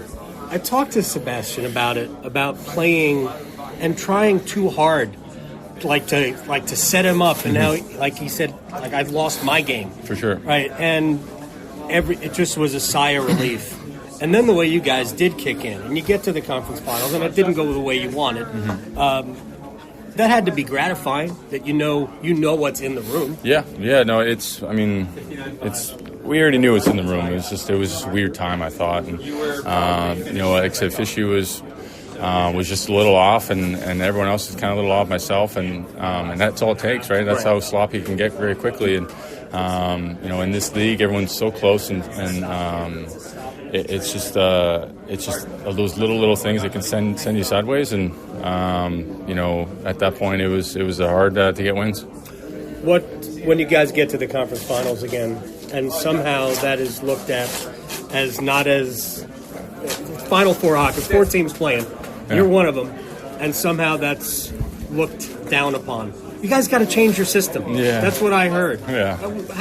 It's wild. What do you think about those things? I think being in the Final Four is a crazy, awesome accomplishment, and I've played, like you said, here a long time. I've only made it there only a handful of times. So it's hard to win it all, and we know that in this room. Obviously, we've been through a lot, and it just going to fuel us that much more. And it's just really a matter of find those little things that can get us better, and whether the guys we added and a few tinkers with how we play and what we do, but we believe in our foundation and who we are and the way we play, and we believe it wins hockey games, and we believe that's going to do it all for us, and we just got to keep pushing forward. What was your summer like? Short, but awesome. Why was it short? It just, I felt short. Obviously, when you go that long and you finally get the body to kind of slow down and take the time you need before you actually feel like getting back in the gym, right, and having energy to go again, you almost feel like you're coming back here and you're sitting here again. It's like deja vu-ish feeling, but I had a great summer. I have a lake house that literally there's no better place to turn your mind off, and my brothers were all up there with their kids, and we just hung out every day for a month and a half of just lake style. So it was so good for me and my family and everyone to decompress and get the body feeling good again, and getting my strength back again, and getting ready for another season. Are you lighter than you were last year? No, I'm about the same. You look leaner. No, I would say I'm pretty darn close to the same. I don't think it didn't change it too much. Like I said, for how short the summer is, it's hard to really change the body dramatically. In 2.5 months to really kind of get going. So it's kind of more just getting your strength back as quick as you can and getting a few gains, but and then just kind of getting ready back on the ice and getting going again. All right, final thing, just about the room and the character that's in here. How do you describe it? You can go a lot of different ways, but the guys I see in the room, the best part about our room is when I look around the room for a game, I can look at almost, I don't know with the new guys yet, but I could look at every guy around there and I just know what they're going to bring. So it's such a good feeling, stepping into a game, knowing everyone in that game is going to give it everything they got because they're competitive. And it's just like, and that's you're going to win a lot of games that way. So, that's a huge bonus. And then we got a lot of talent and all those things. But that's the base of our group. And we have guys that just push each other and push the envelope and try to get better personally, and then try to push each other to get better and challenge each other. And I think we can get better at that even more, especially when it gets down to the nitty-gritty at the end. And, I could be better at that. But I think that's kind of our foundation. And it's a fun room to be in. Sounded like two guys sitting at a bar, having a beer, going, Norm, Cliff, Little Cheers reference there for some of you old timers. A very, very, I'm not going to say it's a revealing conversation with Jordan Staal, but there's some things to read into it. One, that last part, where he talked about going around the room and understanding the guys that are around him and knowing exactly what he's getting. Outside of the new guys, he can only read resumes at that point for Nick Ehlers, for Keandre Miller, certainly for anybody else who gets introduced into that room. Even Alex Nikishin, to a certain extent, knows what he can do, but, got small tastes of it. But he can look to his left, and he can see Jackson Blake, and, you can see Jordan Martinook, and that's like staring into a mirror of sorts, so to speak, when it comes to work ethic and respect and things like that. That's incredibly important. He also talked about a lot of the guys in that room being those same faces and having that kind of continuity and speaking to the organization and that aspect of things. And for Jordan Staal, he might be one of those guys out there that does not like a surprise. Like, I am perfectly happy in the morning having toast and my eggs over easy and a cup of black coffee, if that's Same what he routine. drinks. Yeah, if that's what he drinks. I mean, I'm using that as an example. Like Nick Saban at Alabama always ordered the same lunch every day because he didn't want his assistant to have to spend time worrying about what he wanted to eat. He just knew what it was going to be. The assistant knew what it was going to be, and that's what it always was, because there were always more important things to deal with.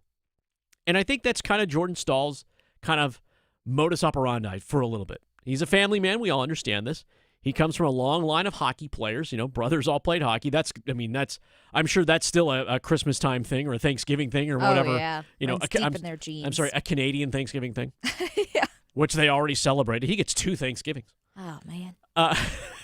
It's a lot of turkey. That's the advantage of being Canadian. Yeah, you get 2. 2 Thanksgivings. You play. One's baked in maple syrup. Anyway, there is a comfort in knowing that the guys around you and that there's that kind of consistency and that they're here for a reason. Now, I say that, and my name is Paul Eihander. I'm in for Adam Gold today. Victoria is here as well. Just want to reset that for everybody. We are at the halfway point through the show in this really, really nice month in September. And there's a story coming out. Again, NHL training camps are going off all around the country. Every team has taken their physicals, and they're now skating again. Florida had its media day yesterday as well. And Brad Marchand, who came out and spoke to the media, and again, this was last year, traded from Boston to Florida. Everyone's like, what's Marchand doing in Florida? Well, he's winning Stanley Cups again.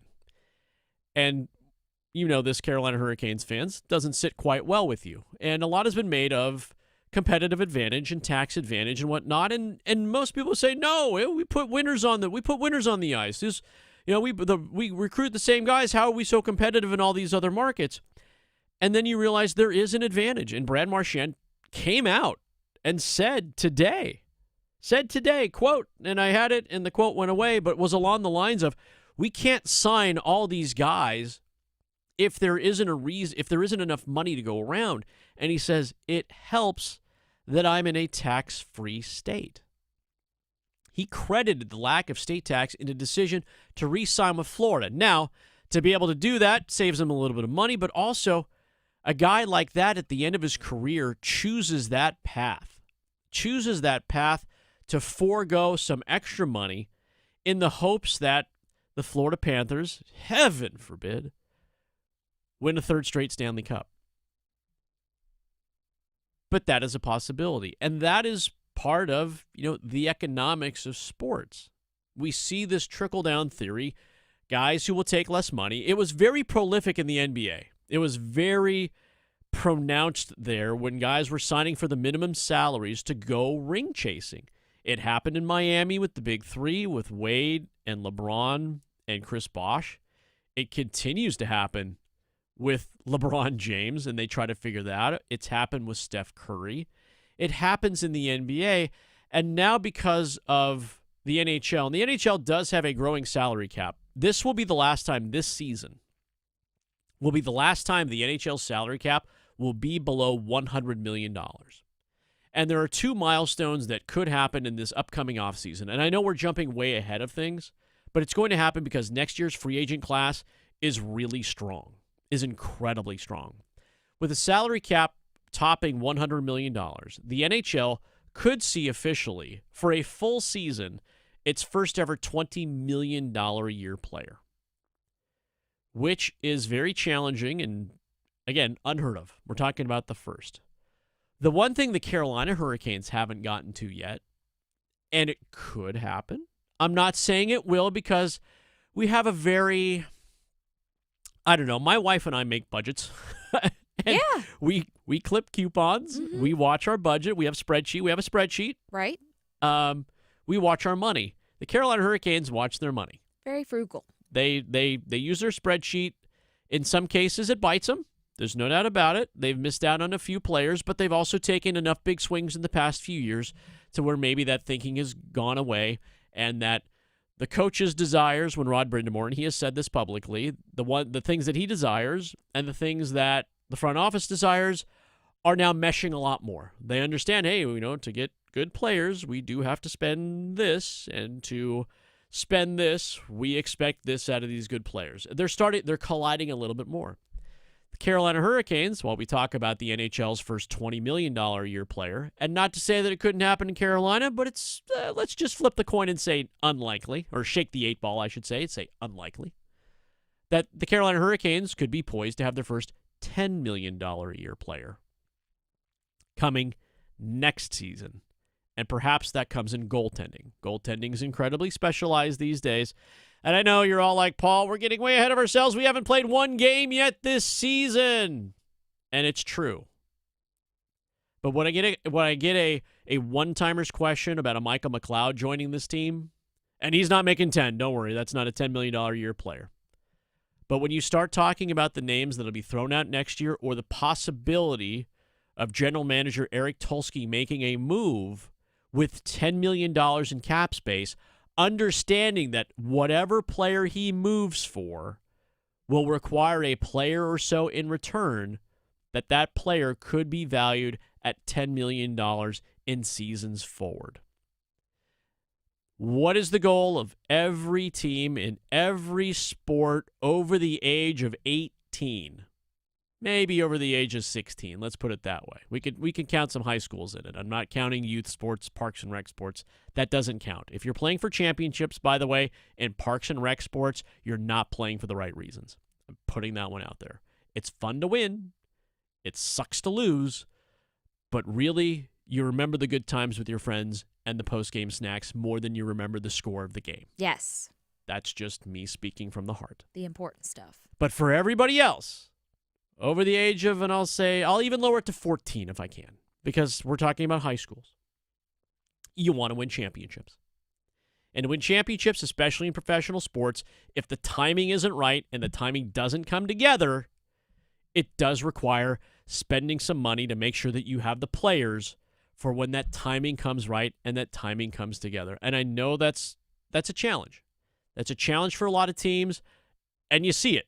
You see it because those teams continually lose over and over and over again. And sometimes when you take the big swings, Nashville Predators, it doesn't always work out for you. But you still keep swinging. You still keep swinging. You still keep swinging. You don't want to be, in some cases, Major League Baseball has its dumping grounds. The NHL definitely has its dumping grounds. Those teams that take on exorbitant salaries, that do not play well and don't play by a money ball, let's get runs and manufacture runs as opposed to just paying players to absorb losses, those teams tend to not do well. They just don't. History serves as our guide in this area. And you know, for those of you who are listening right now, and those of you who heard me before, I'm not lying to you. There's no lies being told here. This is just straight truth right between the eyes. I want to cleanse that a little bit here with a very unique story. And I had to look it up because it started popping up in my feeds. There is a college football player, and I'm typing it in right now because I just lost it in front of me, who is 58 years old, who made the squad at Lycoming College. Lycoming College is in the town of Williamsport, Pennsylvania. What do we know Williamsport for? the Little League World Series. Nice. So in the town of Williamsport, Pennsylvania, a Division III football school, like him in college, has a 58-year-old freshman on the team. And I hope this wasn't in the 7th inning stretch because I'm stealing this, but I needed a palate cleanser. No, go ahead. His name is Tom Sillo. He quit high school football, get this, to do drugs. What? Quit high school football. 6 feet tall, 220 pounds. His headshot, gray hair everywhere. Wow. Gray beard, gray hair everywhere. 58 years old. Freshman defensive lineman. Worked for the Parks and Streets Department for 33 years and said, I want to go back and play football. So in this giant team photo, they've blown it up and they pulled it side apart.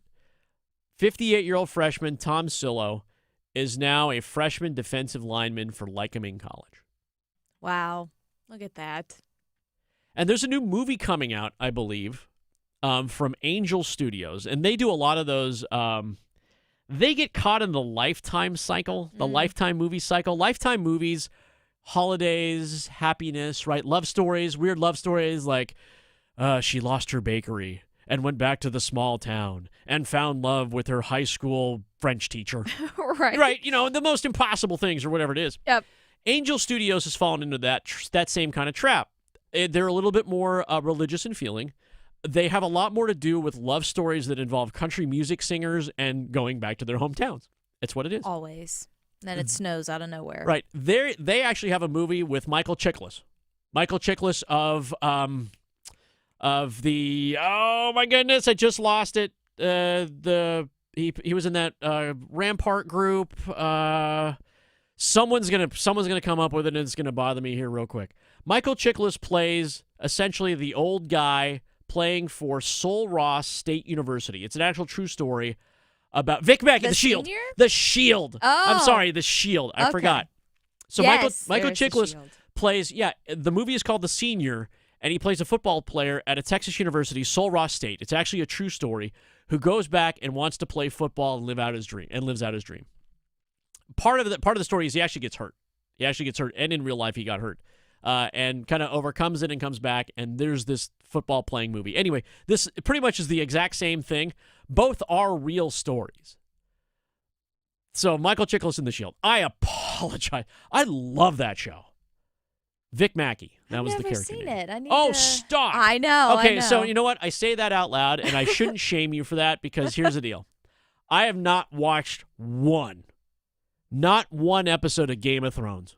Oh, yeah. Yeah. So That's hate on me difficult if you sometimes. want. Like, all I was told that in Game of Thrones, the dragons didn't show up for like 3 seasons. I know. The dragons were my favorite. I Right. wanted a dragon after watching But it. they didn't show up for like 3 seasons. And I you were know. like, this is a movie literally about medieval times and spells and We need sorcerers and dragons. stuff. And where's the dragon? Mhm. Literally, the Dragon Queen, right? Yeah. They like to build the suspense. Right. It took forever. Like, where's the dragon?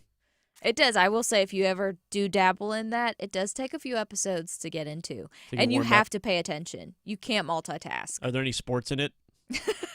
No sports? If burning villages down with dragons is a No. sport. Listen, even Harry Potter, which I know is a big thing on the Adam Gold show, even they had sports. Yeah. I mean, it's a sport that they actually play. Like, Quidditch is an actual thing. Like, there's a national. Did you know there's a national team for Quidditch? Oh, wow. And there's also a select team.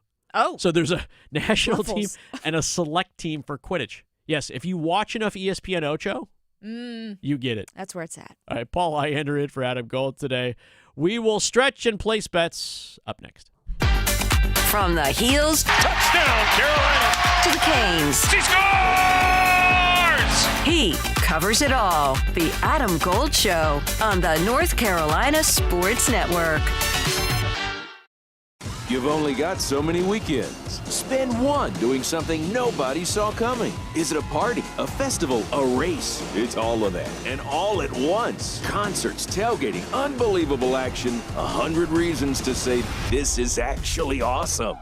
It's fast, it's wild. It's the cutoff race in NASCAR's playoffs, the Wild Card Weekend. The Bank of America Roval 400, Sunday, October 5th. Get tickets at charlottemotorspeedway.com. At North Carolina Farm Bureau Insurance, you're more than a policy, you're family. With offices in every county, we're close by when it matters most. Our local agents customize coverage to fit your life. And our award-winning claims team delivers fast, quality repairs. It's no surprise Forbes ranked us the #1 auto insurer in America. North Carolina Farm Bureau Insurance. Helping you is what we do best. North Carolina ranks second in the nation in potential agricultural land lost by the year 2040. The NC Forever Farms program supports the preservation of family farms through permanent agricultural conservation easements and has received a record number of applications for 3 straight years. Landowners interested in preserving their working farm through the Farmland Preservation Division of the North Carolina Department of Agriculture and Consumer Services can learn more by visiting ncadfp.org. Voted best zoo in the nation, North Carolina Zoo and Botanical Gardens is centrally located in the heart of North Carolina. Bring your family to Asheboro for an affordable day trip or weekend excursion to connect with nature and make cherished memories. Discover towering giraffes, pouncing sandcats, and diving seabirds at the world's largest natural habitat zoo. Roam with rhinos on Zoofari or flutter by the exotic butterfly garden during your next visit. Explore more possibilities at nczoo.org. Are you taking care of someone on Medicare? Navigating Medicare can be overwhelming. You're not alone. The NC Department of Insurance SHIP program can help you figure out what steps to take and when. SHIP counselors can answer your questions. Visit ncshiip.com or call toll-free at 855-408-1212. SHIP provides free, unbiased help in all 100 counties. Project supported by grants from the Administration for Community Living. Contents do not necessarily represent official views of, nor an endorsement by ACL, HHS, or the U.S. government. For North Carolina high school seniors, the countdown to college is on. And at CFNC, we've got all the resources and information needed to get you on campus next year. Take College Application Week, for example. Did you know you can apply for free at many North Carolina colleges from October 20th through October 26th? Sure can. Don't miss the opportunity to save some money applying to college. And for more help, visit cfnc.org/C2C. The North Carolina Department of Health and Human Services is looking for people aged 21 or older to volunteer in long-term care facilities. Community Advisory Committee volunteers help residents and their families advocate for the needs of individuals living in long-term care facilities, such as nursing homes, assisted living facilities, and family care homes. Volunteers must complete orientation and training to become designated and certified representatives of the Long-Term Care Ombudsman Program. Visit ncdhhs.gov/contactnc to find your county's ombudsman. Did you know? Atlantic hurricane season runs through November. From gathering necessary supplies to planning an evacuation route, now is the time to make sure you and your family are prepared. And if a storm damages our electric system, local public power providers are ready to respond and restore power quickly and safely. As a public power customer, you benefit from having an electricity provider that restores power faster than other providers do. Visit electricities.com for storm preparation tips and resources. This is Adam Gold. The American Cornhole League. I don't know if you can wager on it. Let me go to FanDuel and find out if you can wager on it. I think I read you can get a scholarship. Kids in high school can actually get scholarships for cornholing. Who knows? I don't know what the technical term I'm just not going to say anything. The Adam Gold Show. Oh, Brandy. I know. I loved her. I still do. Paul Ihander in for the Adam Gold today on the Adam Gold Show. Back to that heart R&B. Yeah. Oh, again, we could do the entire third hour of this program just doing throwbacks and the memories that come with them. Mm-hmm. Oh, Brandy. Girl. That's why music is awesome. All right, let's stretch.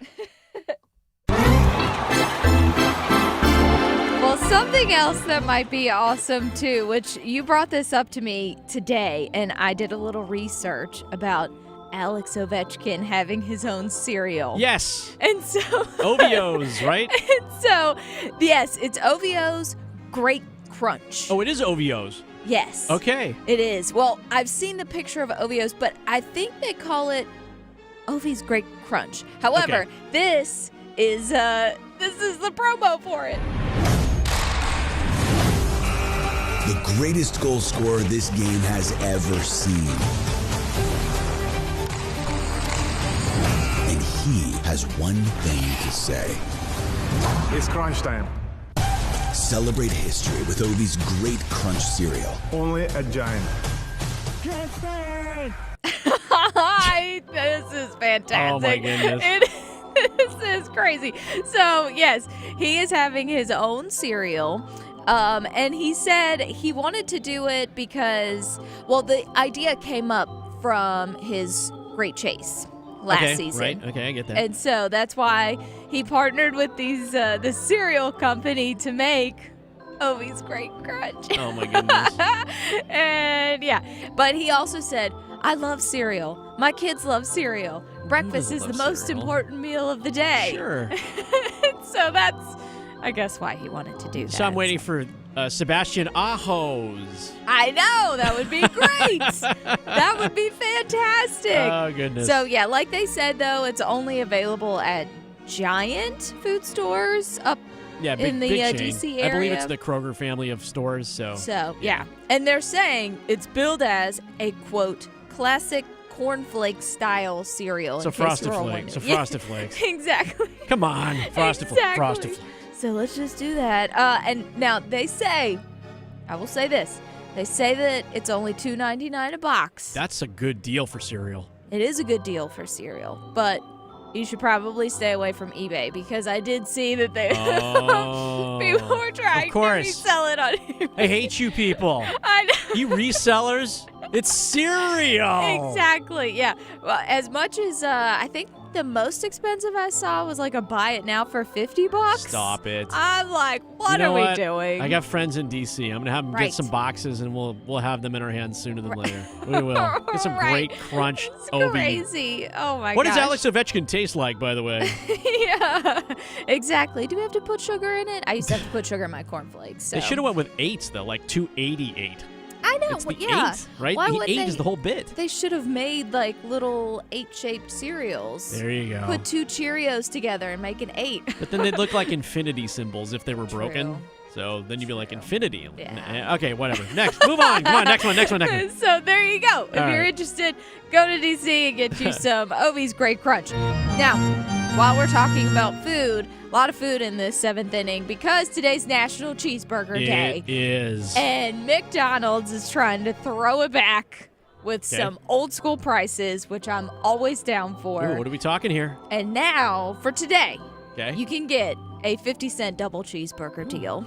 Pull up my app here. Now, that's good that you have an app because you need the app to get this deal. Got you. So, yes, you have to order through the app, and of course, they limit it 1 per person. 1? I know. The drive-thru line would be nutballs. I know.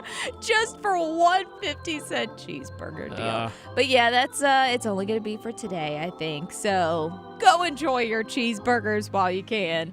And see how that your one cheeseburger because they're limiting that. Now, I know you brought up airplanes earlier in the show. We did have a chat about airplanes when we started the program, yes? Yes. And now I'm going to bring that together with food. Because there was some writer who, from a traveling site called 1 Mile at a Time. Okay. And he has this funny way about determining what you should eat if you're on an airplane. Now, I have only had this once in my life where I've ever needed to eat on an airplane because I have not traveled this far. This really only goes for international flying or first class, basically. Because when determining what kind of food you should have, he says that you should think about what would be good as a leftover. The reason... okay, interesting. Right? The reason is because everything that you order on a plane has to be nuked in a microwave. It does have to be reheated, yes. So if it's something that wouldn't taste very good in the microwave, he says, avoid it. I had no idea. That's a good way to look at it. That is a good way to start. Normally, I just get the little baskets of stuff. So I'm like, I need 8 sun chips because they come in sizes that are about no longer than my finger. Yes. And then I'll take the almonds. All the Biscoff cookies, too. There you go, Biscoff. Oh, man. Yummy. I love Biscoff. But you know what else I love? What? Making really good bets. Place your bets. Place your bets. Here we are. I bet you slice into the woods $100. Gambling is illegal at Bushwood, sir, and I never slide. Okay, you can owe me. I owe you nothing. Alrighty, so if we're gonna fake make money, because these are for entertainment purposes only. Right. Where do we start? Well, first off, my Cubs clinching the playoff spot yesterday, but that was one of my bets. Live. I took the Cubs in the under 13.5. That was plus 235. So, Yay, fake units. Okay, nice. Like that. But today, I'll start with the New York Yankees. They're in Baltimore. I will take the Yankees in this because they are still trying to get into the playoffs. So I feel like they've got a little extra oomph there in Baltimore. So give me the Yankees, and I'll take the over 8.5 plus 145. Gotcha. Okay. I'm the Prince of Parlay, so I'm building a tornado parlay right now. It's going to be all over the place. It's like a Tennessee yard sale. It's just going to be spread out all over. I'm going to start. We'll start with baseball first. Dodgers playing the Giants tonight. Got a win last night. I would say the money line, that seems to be the cheap and easy bet, but Mookie Betts has been playing some very good baseball as of late. He's been on a hot streak, homered last night. And so Mets, I'm simply saying Mookie Betts, 2 bases. And that's minus 105. Nice. Tonight, going to the football game, which it's going to be crazy, I think. Okay. I am going to say an anytime touchdown score. Josh Allen, he's actually minus money just being an anytime touchdown score. So why not go in, all in? He'll be the first touchdown score, plus 440. Oh, wow. Okay, that's a big one. That's a big I know. One. So your parlay is already, you're probably plus 1,000, pretty close to that at this point. I'm going to go college football tonight. Rice playing Charlotte, the Owls and the Niners, 49ers playing. Connor Harrell at quarterback. I didn't like the Rice quarterback. Rice quarterback for 100 yards is like plus money, and I'm like, oof, they're already plus money at only 100 yards. So I'm a little worried about that. So I'm going to go with Connor Harrell, quarterback for Charlotte. 200 yards passing against Rice, and that is minus 102. Oh, nice. And to finish up my football bet, it's going to be a high-scoring game, but I feel like Buffalo's going to score a lot of these points, so give me Buffalo to win. And I will take the under 50.5, even though they're probably going to score like 40 of them. That's plus 120. Okay, there you go. My last one, WNBA, Las Vegas Aces lost to Seattle, forced to game 3 tonight. This is just a simple cover bet. The line is -8. That is minus 106 as we place the bets. Paul Ihander in for Adam Gold. Stick around, folks. Adam Gold Show rolls on. Talking sports, so you don't have to pretend to know stuff. The Adam Gold Show on the North Carolina Sports Network.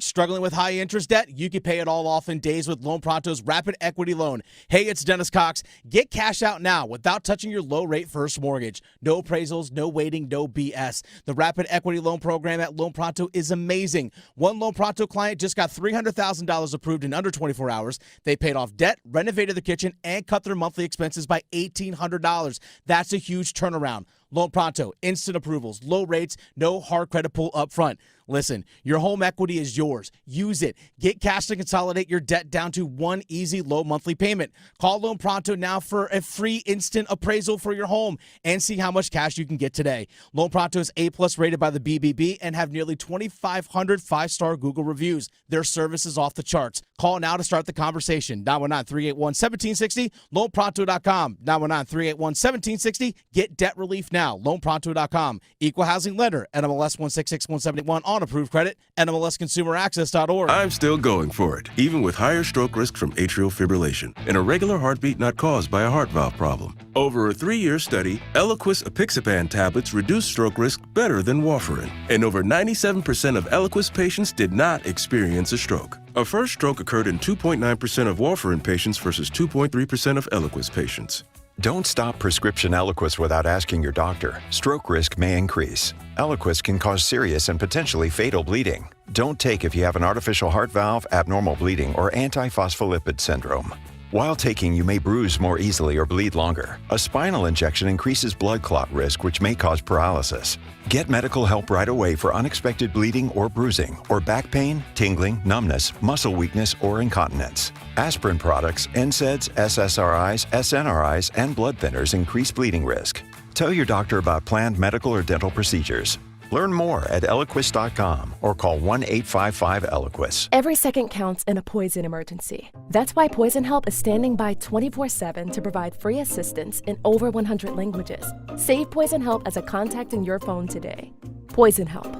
1-800-222-1222. Every touchdown can bring you closer to a payout with DraftKings Sportsbook, an official sports betting partner of the NFL. New customers bet just $5 and get $200 in bonus bets instantly. Plus, score over $200 off NFL Sunday Ticket from YouTube and YouTube TV. Download the DraftKings Sportsbook app and use code TIMD. That's code TIMD with no spaces to get $200 in bonus bets instantly when you bet your first $5. Plus, over $200 off NFL Sunday Ticket from YouTube and YouTube TV. In partnership with DraftKings, the crown is yours. Gambling problem? Call 877-185-543 or visit morethanagame.nc.gov. 21 plus, North Carolina only. Eligibility restrictions apply. Bonus bets expire 7 days after issuance. See sportsbook.draftkings.com/promos. NFL Sunday Ticket offer for new subscribers only and auto renews until canceled. Digital games and commercial use excluded. Restrictions apply. Additional NFL Sunday Ticket terms at youtube.com/go/NFL Sunday Ticket/terms. Limited time offer. Our state's future begins with our students.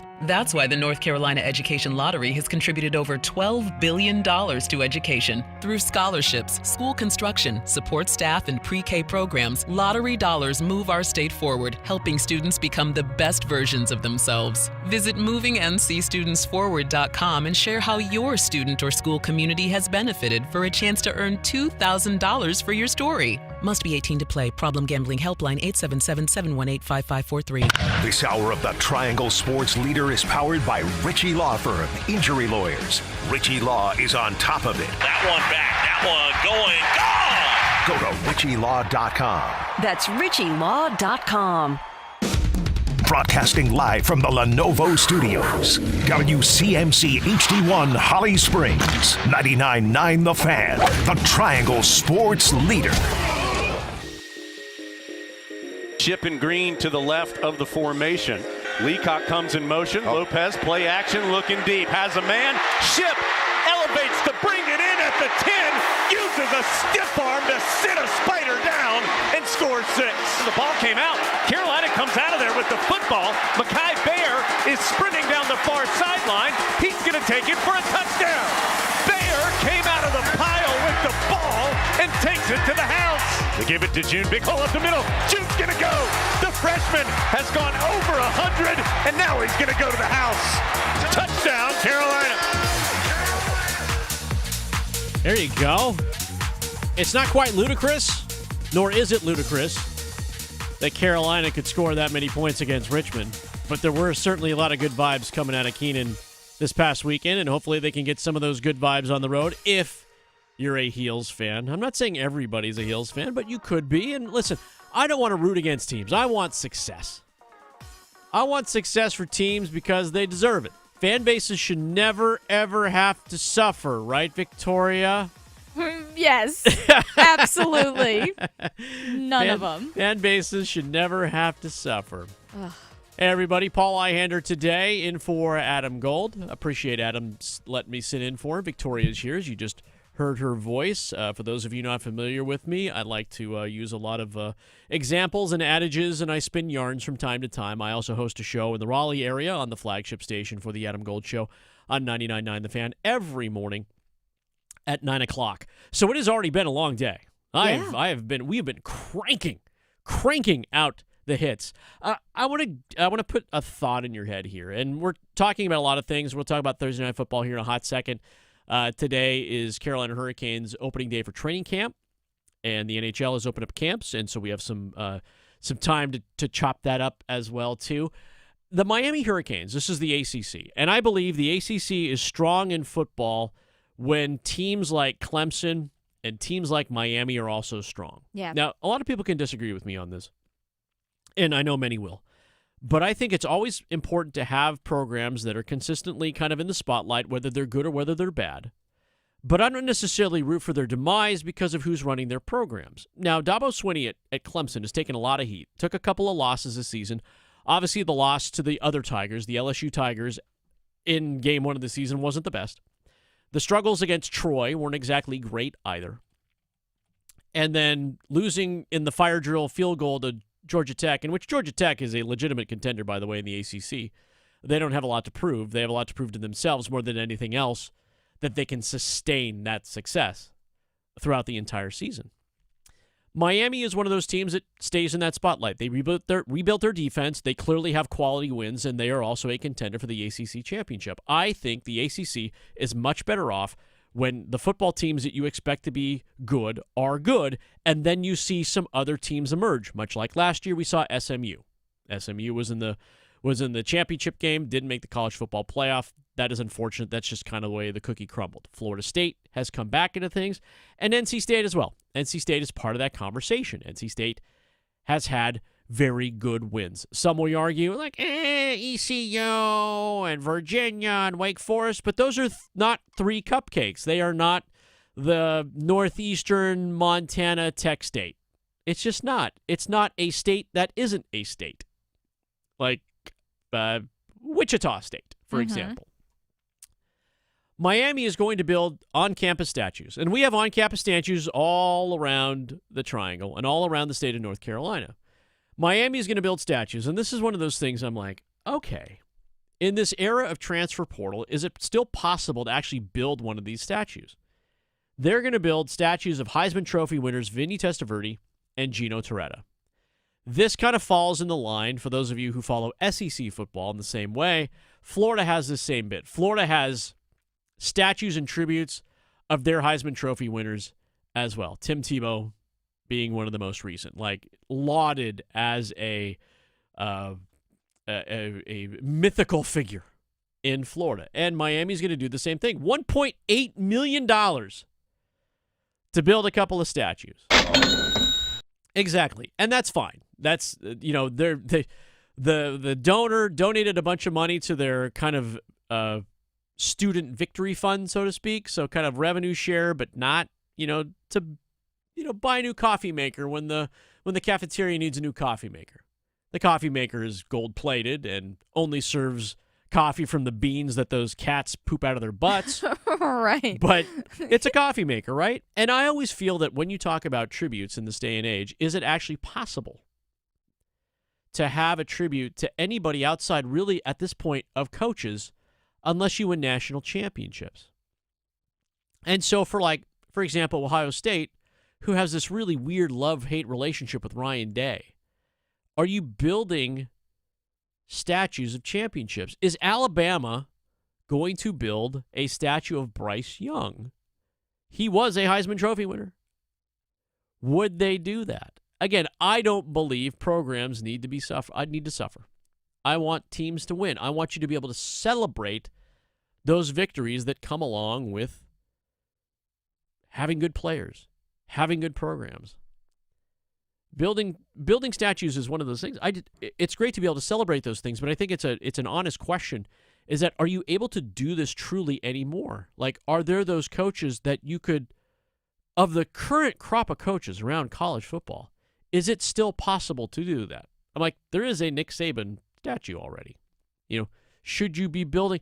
Would Carolina build a statue of Bill Belichick? Would the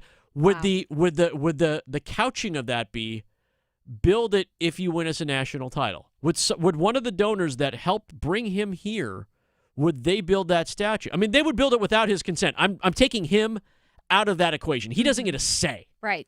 If they're building a statue of you, Victoria, you were a competitive swimmer. Yeah. You were probably pretty good at it. I tried. Yeah. If they built a statue of you, would you care if they consulted you? No. I mean, well, I would like to know about it, and I don't want it to look dumb. All right, Victoria, we're building a statue, but I'm saying, like, the people that you're honoring don't get that choice. No. You might get the choice of a placement, I suppose. Yeah. But no one would turn that down. No. But would Carolina do that? Would State build the statue of Dave Dorn. Or we have a brand new basketball coach at State, Will Wade. Going to meet with the media next week or something along those lines. Maybe I'll go, maybe I won't. It depends on how I feel. Mm-hmm. Would you build a statue of Will Wade if he brought you a national championship? Like, we got Jim Valvano, right? Yeah. We got a David Thompson one, right? I mean, there are statues all across this country of those who have brought us championships. Does it require championships? Does it require Heisman trophies? And these opportunities won't come along as much, I believe, as we think they will moving forward. The appetite for it might be a little bit smaller, but also kids don't stay at schools anymore like they used to. Heisman trophies, yes, absolutely. They award one every single year. Some of them will take one home, and they will have that wonderful and regaled, and they will play professional sports wherever they are, successful or unsuccessful. Cam Ward, hello. Do better at Tennessee. Just because you have accolades doesn't necessarily mean you're going to do well, but he also doesn't have a great supporting cast in Tennessee either. So I'll give him that little bit of a pass. Let's talk about NC State real quick. I've called this week, specifically in college football, a prove-it week. A prove-it week for every team right now, for Carolina, who's going down to Central Florida, for Duke, who has to host NC State, and for NC State to play at Duke. And there's a lot of stirring of the pot here when it comes to NC State and Duke. And understanding Dave Dorn's style, understanding the coach, and realizing, in full disclosure, Dave Dorn and I have never had a meal together. We've never shared a drink together. We've shared a few rooms together. I think I've asked him one actual direct question in my entire life. I got a million things to do. I'm out in front of these guys. They may or may not know me. Doesn't really matter. But as history serving as our guide, and he said it before the Wake Forest game, when he was asked if he missed Dave Clawson. And he said, well, you know, Wake's going through, what is this, their third coach since I've been here. It's like Carolina's on like their third coach since I've been here. Duke, I only think they're on their third coach since I've been here. And he can say that actually about Virginia too, and Virginia Tech and those same aspects. So there's a little bit of like, hey, I'm the lone survivor. I am still here. I am still swimming in the deep waters, and I'm still here cranking out bowl appearances and competitive football teams.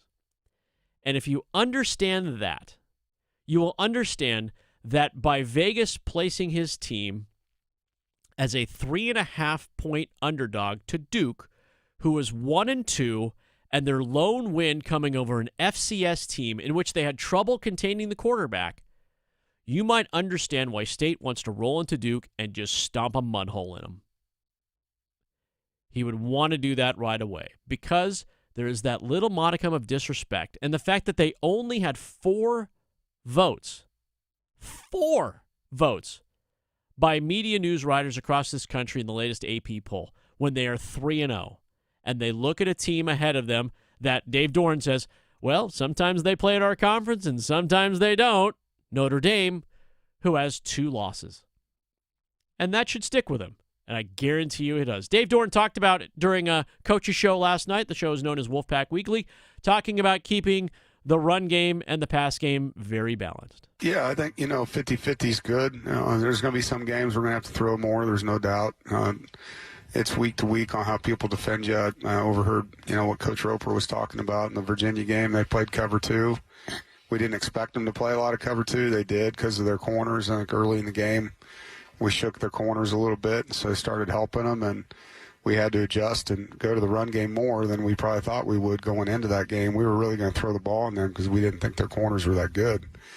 And they helped them. So, light box equals run the football, and we were able to do that successfully. There'll be some games it's not like that. There'll be some games where they put them all in there and dare you to throw. And so that's when CJ and the wideouts and tight ends and the backs in the pass game are going to have to change that count, But being, ratio-wise balanced really helps your throwing game because just you're throwing the ball against heavier boxes. It gives you more one-on-one matchups for CJ. And CJ Bailey has been a stud in the early 3 games for the Wolfpack. And for a team that is going into Duke, and Duke has had trouble stopping the run, they could not handle Jake Retzlaff at all last week at Tulane. and certainly had their troubles against Elon as well, and Illinois against a very good quarterback who they could not make any mistakes against, and they made a lot of mistakes against Illinois. I dare Kurt Roper, I dare Dave Doran to deploy Hollywood Sanders and make him run the ball 30 times and just run until they decide to stop him. And that is a direct challenge to NC State, but that's also a direct challenge to Manny Diaz and his staff as well.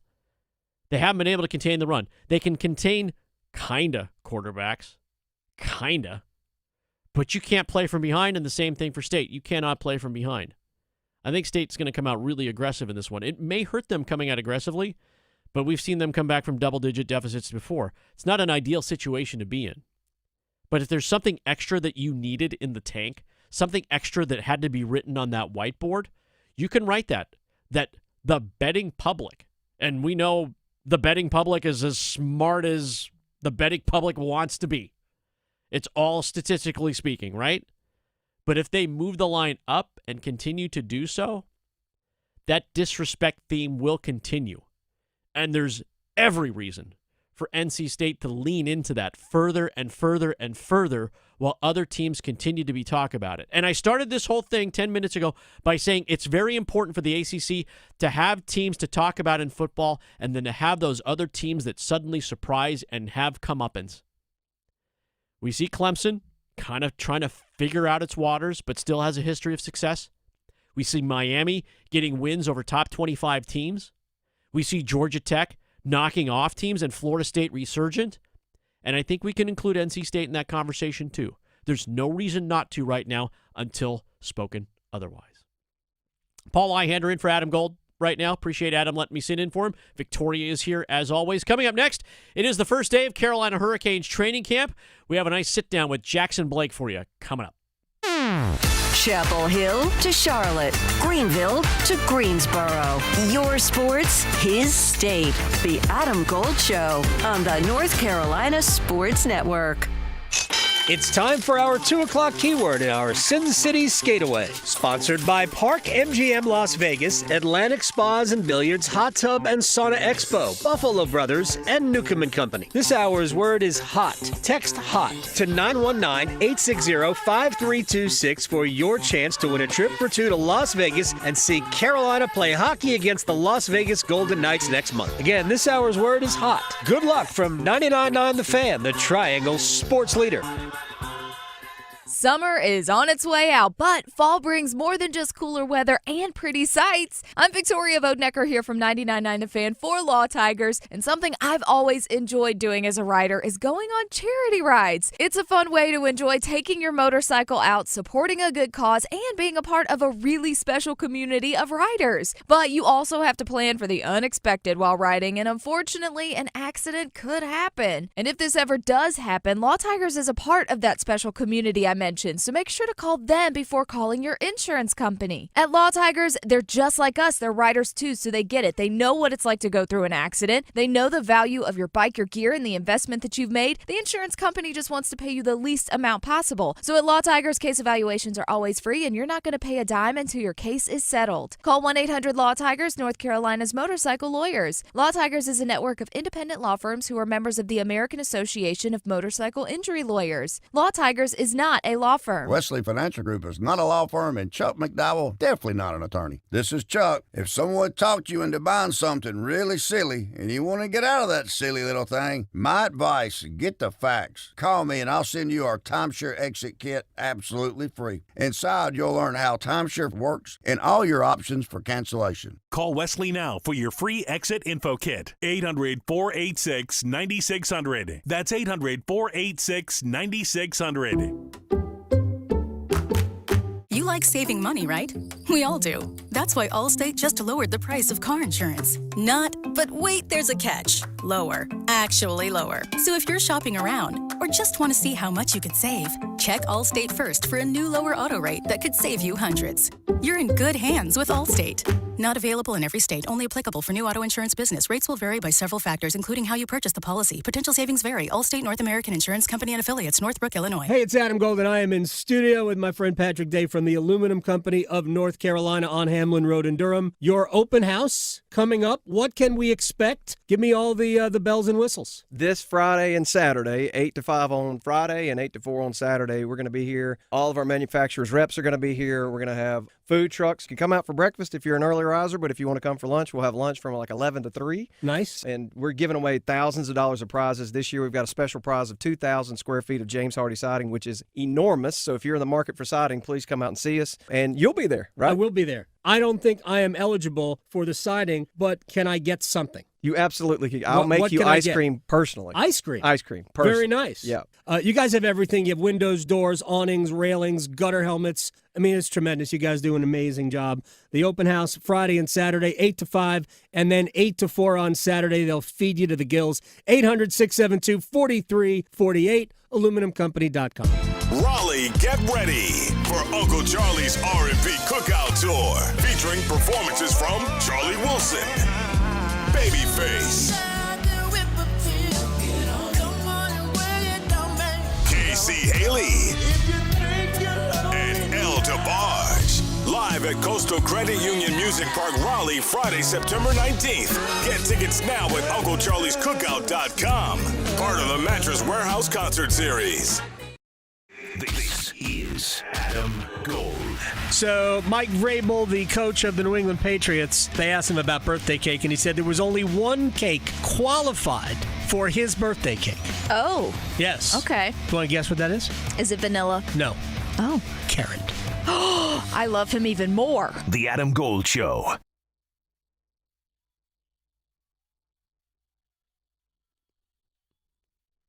There we go. All I see is like neon lights. Right. And some shoulder pads. Windbreakers. Windbreakers. I've got all this in my closet still. Seriously, my Halloweens are super easy. Oh, yeah. I've got all my club clothes. Oh, yeah. I haven't grown in like 20 years. So, right? So it still fits. Just keep it. Right. It's just like, yeah, let's go. I wouldn't even know where to go these days. Can't even tell you. Yeah. Maybe I'll go to Lenovo Center, go hang out with the Carolina Hurricanes, even though they're at Invisalign Arena. The Carolina Hurricanes open up training camp today. Physicals were yesterday. They're out in two groups, C1 and C2. Lots of familiar faces. Some of the new guys were on the ice. Some were not fully participating. Keandre Miller wearing a yellow shirt, as was Mark Jankowski. Like, hey, don't touch me. No touchy. Don't touch those guys. Off limits. Yep. Jacob Slavin did not skate today. He's dealing with a few things, but he'll be back. He's going to ramp him up. That's what Rod says. Going to ramp him back up. But one of the old hands, who happens to be a new hand, who had a just breakout season last year, which earned him a long-term contract extension with the Carolina Hurricanes, was Jackson Blake. I'm sitting in for Adam Gold today, so where in the hell is Adam Gold? Adam Gold sitting across from Jackson Blake, and here's what the two of them talked about. So, you had a pretty interesting summer. Yeah. Talk to me about the whole process, the deal. This is now 9 years. You ready to be here for 9 years? Yeah, I love it here, so I'm pumped up.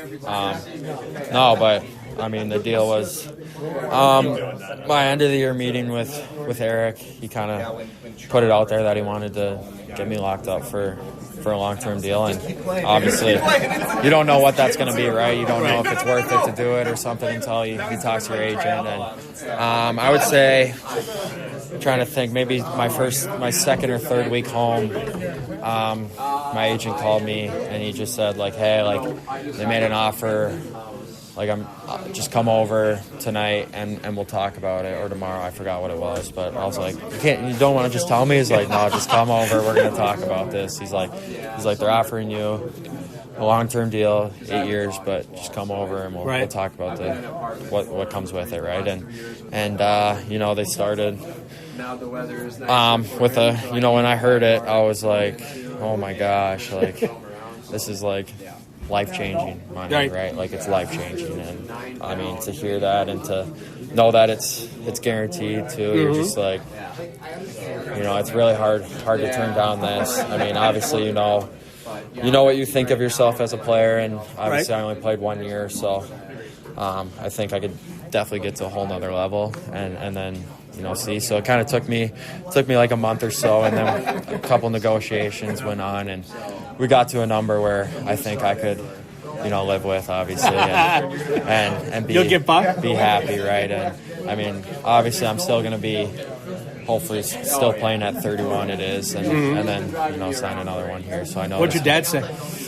He was just convinced. He wasn't, obviously, he wanted me to do what I wanted to do with it and take it or not. But he's like, you never know what's going to happen. This is life-changing. And, I didn't, he was telling me his contracts his first couple of years. He's like, it was $400,000 and then $600,000 or whatever it was. And he's like, dude, you're going to make more money than me in this, than I made my whole career. And he's like, you'd be dumb not to take this, right? And to be in a place where, they gave you an opportunity and then, you had a pretty good year last year, right? He's telling me, he's like, you never know what can happen. So what if next summer, they don't have it anymore, right? They can't give you that. So I was just like, I'm just going to take it. And this is a place, I know I've only been here for 1 year, but it's a place that, I want to be. So talk to me about the year. I mean, I remember talking to Rod during training camp, and you had opened up everybody's eyes, forced your way onto the team.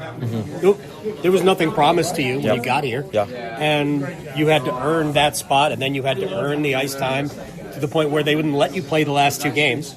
So what was the year like? How did, physically as much as anything? Yeah, I mean, starting in training camp last year, I've said this before, but I didn't know if I was going to make the team or not, right? Like, obviously I had confidence in myself to want to be here and stick, right? And, shout out to Rod and the staff he says I earned it, but they did give me an opportunity to do that, and I'm very grateful for that. But, yeah, I think the first 40 games of last year was more of like a learning curve for me. Get used to it, play 10 or so minutes a night and just kind of, see what I can do out there, right? And then, yeah, like you said, the last 40 games and then the last 2 not playing, it just shows how much confidence I think they had in me at the end of the year, and to play with Fishy and Rance and before Rance got traded, right, and all these guys. And how did you guys not have 20 points in those 8 games? Yeah, no, seriously, it was, I don't know. I mean, we had a lot of chances, right? Jeez. But it was unbelievable. But, they just weren't going in at that time. And I think I was on a 20-game goalless streak, and I was just like, what the heck is going on? Had you ever been through that in your whole career? Never, not one. I mean, that's half a college season, right? So going in every game, I'm like, holy smokes, just give me one. And then the one against Montreal, I remember it just went off a shin pad or something, and that's just how it goes sometimes. But no, and then last year was a huge learning curve for me, and to play here the whole year was unbelievable. And now this year, obviously, having a little bit of a different mindset going into camp. All right, let me ask you one more question. Yeah, of course. When you get to the playoffs are obviously a different game. It's more physical. Everything's ramped up. When you come out of that, how did you prepare for year 2? Did it change the way you prepared your body for this? Yeah, I think so. I mean, obviously, that was I don't even remember, almost, what is that, a month and a half of playing every other day pretty much, right? So I think I took a little time off from the gym and the ice, 2 weeks or something, and then I was like, all right, I got to get back. I feel lazy right now, but no, it was good. I think, obviously, last year I learned that, it's hockey every single day, and not a lot of off days, so I didn't skate as much as I was doing the last couple summers, just because I know you skate so much here, right? And I feel like I'm a younger guy, so it'll catch up to me a little quicker. But I was never out of shape or anything like that. I was grinding in the gym and stuff like that. But I knew how big of a grind the year is, and then when you get to playoffs, obviously that's a little ways away right now. But it's a grind, so you gotta enjoy your time at home, spend as much time with your family and my girlfriend and all your buddies and stuff like that. Hit the course and do all those things that kind of get you mentally reset and mentally ready for the next year, and I think I did a good job of that. Obviously, the summer just flies by when you do stuff like that. You're here. But we're back, and, ready to get it going again. You wonder, and Adam Gold there talking with Jackson Blake, you wonder what kind of date would happen with Jackson Blake and his girlfriend if he wanted to double date with them. Because I know I wonder if Logan Stancoven and his girlfriend would go on a double date with Jackson Blake and how that works.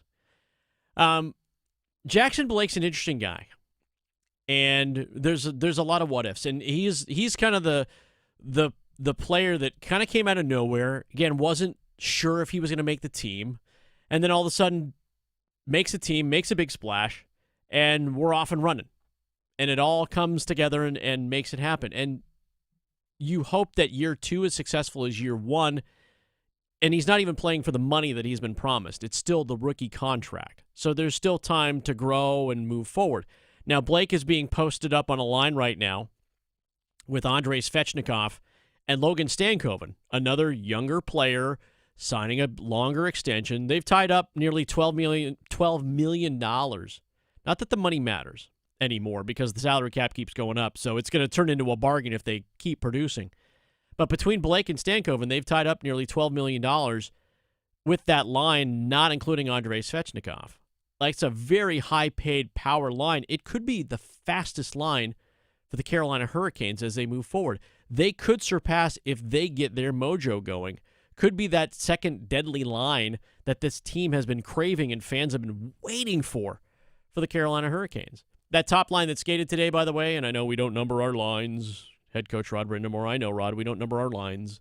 But Sebastian Aho, Seth Jarvis, and the newest signee, Nick Ehlers, who was on the ice for the Winnipeg Jets up until this last offseason and has now signed the long-term deal. Second highest paid player for the Carolina Hurricanes. Money doesn't necessarily equate performance, but the way we do judge things these days in sports, it has to, and it must. So here's some unique things about Jackson Blake you may not have known. Jackson Blake, the 3 things Jackson Blake loves about hockey: the team, hard work, and scoring. That is about as plain spoken as you can get. And this is a kid that just celebrated his 22nd birthday last month. He's 22 years old, which shows you that a couple of things. One, there is a bright future ahead of the Carolina Hurricanes if these guys continue that success. Between him and Stancoven, and we lump Jarvis into that group too because he's not as old either. He's 20. I remember when he turned 21. It was at a Canes Corner live event in Raleigh, and he was celebrating his birthday. It's like, hey, what are you going to do? And he's like, well, I lived in Canada where you can drink at 19, so it's not like having a beer is a weird thing for me. And they're like, touche. But Jackson Blake is just as young, 22 years old. The American NHL player he loves the most. These are things actually from his USA Olympic bio because he played at the national level. He likes watching Austin Matthews, so he loves the Toronto Maple Leafs. Now, if you think to yourself, what is a 22-year-old like, or at least when he answered these 2 years ago, what does a 20-year-old like to do? His pump-up music? Country music. His favorite food? Chipotle. Oh. And what do you think Jackson Blake's favorite off-season hobby is? Now, remember, these were from 2 years ago, so he was 20. What's your favorite off-season hobby? 20-year-old, red-blooded American male from Eden Prairie, Minnesota. I know. Man, I don't know. Fishing. No, but you could do it. Playing Xbox. Oh, well, that's on brand. Right? Yeah. But this shows you, and I think this is for the listeners who are dad age in our group and could see themselves as a father to a Jackson Blake, that there is that separation now. There's that separation, and you go Jordan Staal, and we talked with Jordan Staal in the last hour, captain in his late 30s, playing NHL hockey.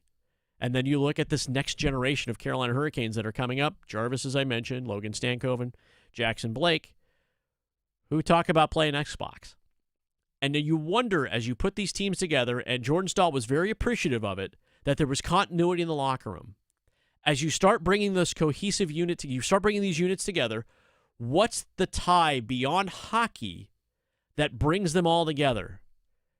Because not everybody like Jordan Martinuk's going to listen to Nickelback. And not everybody like Jalen Chatfield, who just became a dad, is going to be a little bit more homebody. And not everybody like Jackson Blake is going to want to play Xbox. What's that common denominator that's going to bring them together? I always wonder, whose house are we going over to barbecue tonight?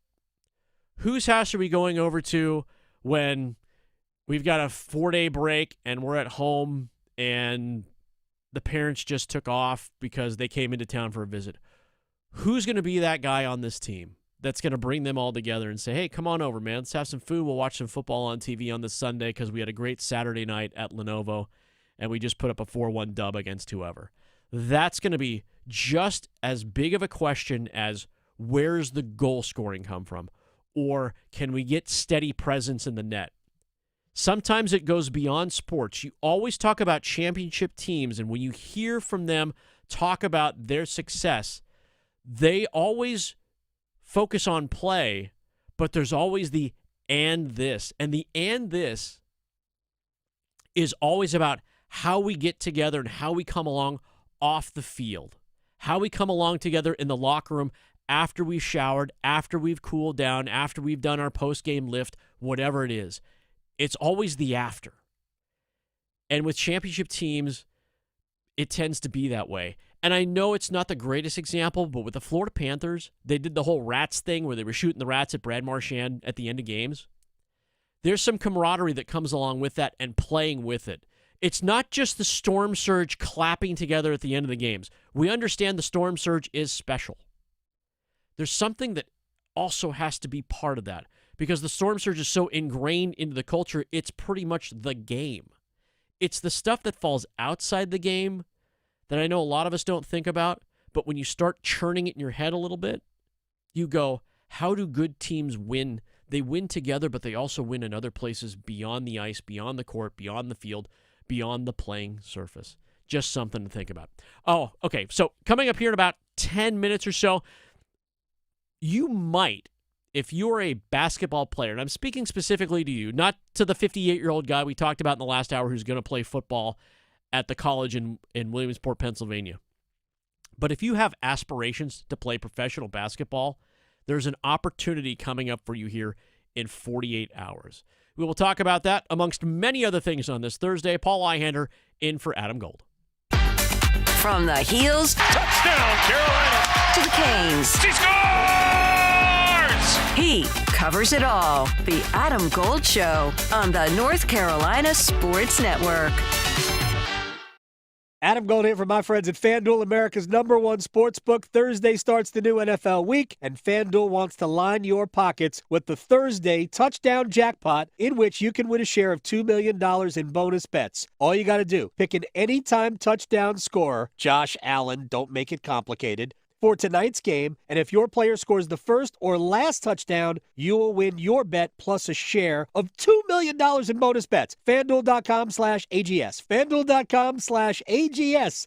$2 million in bonus bets, people. 21 and over and present in North Carolina. Opt-in required. Must apply profit boost token on select market. Prize pool to be split equally among all eligible participants who made the correct first or last touchdown pick. Bonuses issued as non-withdrawable bonus bets, which expire 21 days after receipt. Restrictions apply. See terms at sportsbook.fanduel.com. Gambling problem? Call 877-718-5543 or visit morethanagame.nc.gov. Are you taking care of someone on Medicare? Navigating Medicare can be overwhelming. You're not alone. The NC Department of Insurance SHIP program can help you figure out what steps to take and when. SHIP counselors can answer your questions. Visit ncshiip.com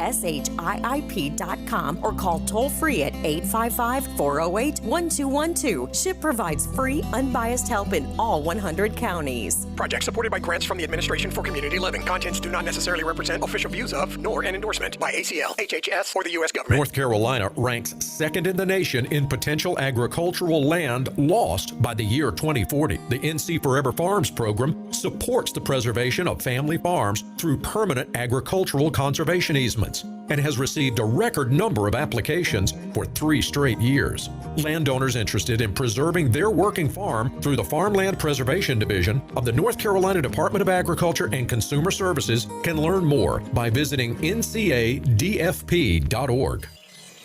You can be a wildlife hero. Did you know that visiting North Carolina Zoo and Botanical Gardens in Asheboro supports efforts to protect wildlife and wild places? The North Carolina Zoo is a global leader in wildlife conservation, working to save endangered species of both plants and animals, such as elephants, red wolves, and gorillas. Plan a family-friendly day trip to the North Carolina Zoo to learn how you can join the mission to save endangered species from extinction. Learn more at nczoo.org.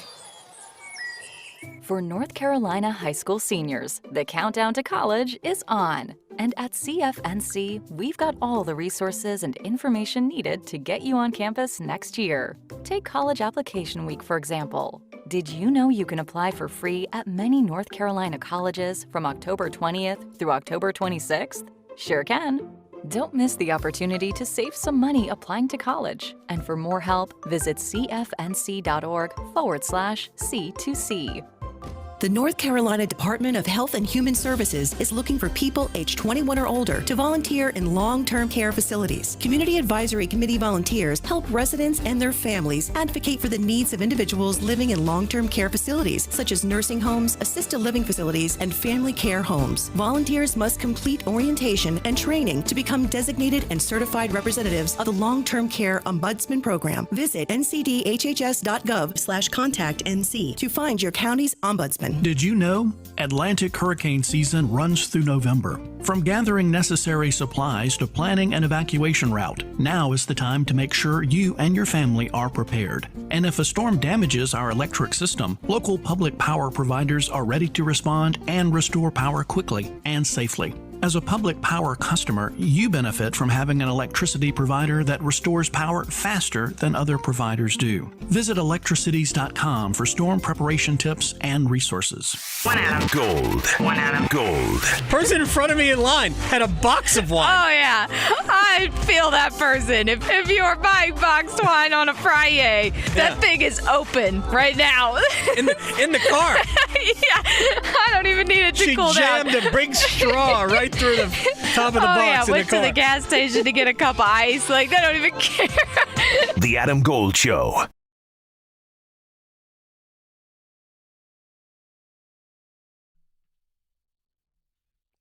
Keeping up the theme all afternoon.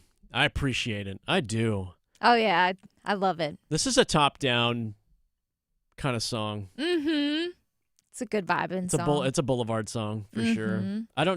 This is not a hydraulics car song though. No, this is just a cruise along kind of song. Yep. But I get it. This is another one of those club tunes where you get that vibe going, and it doesn't have to be that crazy remix like Darude Sandstorm. Da da da da da da da da da. This is just like, yeah, we're going out, we're getting ready to go out, and now we're out kind of bit. Yep. So Paul Ihander in for Adam Gold today. That's Victoria playing all the music this afternoon. Appreciate it. Like it's been really fun today. Yeah. It's been really fun sitting in for Adam. A couple minutes, we're going to talk to the team president of the Greensboro Swarm. They're having open tryouts. They're having an open run 2 days from now on a Saturday. If you have any aspirations, we're going to let you know how you can get involved and go play some basketball, or at least go watch. Go watch either way. A couple things I want to get off my chest here real quick. Things that have been on my mind. There's been a lot made about Tom Brady, and I don't like talking about an ex-athlete who hasn't done anything, and I don't care if he's playing flag football in Saudi Arabia, which he is. I just don't care. What I can tell you is it's a non-story that Tom Brady's sitting in a broadcast booth or sitting in a coach's booth with the Las Vegas Raiders. I don't care. And for the sole reason that I don't care, because he's not coaching the team. He's not calling the plays, and if he's calling the plays, then Mr. Davis is getting ripped off. He can sit up there and watch. He could sit up there and call plays. I don't care. I really don't care. Tom Brady can lend a lot of things to a lot of organizations. The Raiders are not gaining competitive advantage with Tom Brady sitting in a play caller's booth. They definitely didn't win their game against the Los Angeles Chargers. They need a lot more help than Tom Brady whispering in someone's ear. That one I don't get. I don't get why that became a thing. I don't get why that started to be a thing. And everyone's like, oh, the fix is in. He's calling all these games, and he's getting the inside advantage on the Bears. Do you need inside advantage on the Chicago Bears right now? Do you? You by saying it out loud, you debunk it right away. You put your foot down and you go, eh. You go, eh. Whatever it is. Thursday Night Football tonight, Miami-Buffalo. Miami and Buffalo, kind of a throwback to where Thursday Night Football absolutely used to be for Thursday Night Football, where you got kind of these garbage matchups. This one isn't sexy at all, unless you're Bills Mafia. Like, if you're Bills Mafia, or let's be honest, I don't want to disparage those of you who are Miami Dolphins fans. You have suffered through it too. Not as much as the Carolina Panthers fans, Victoria, right? Oh, yeah. Like, hey, if we're doing comparisons, damn it. Constant the misery. Miami Dolphins are not the comparison, Paul. Right. No. Oh, brutal.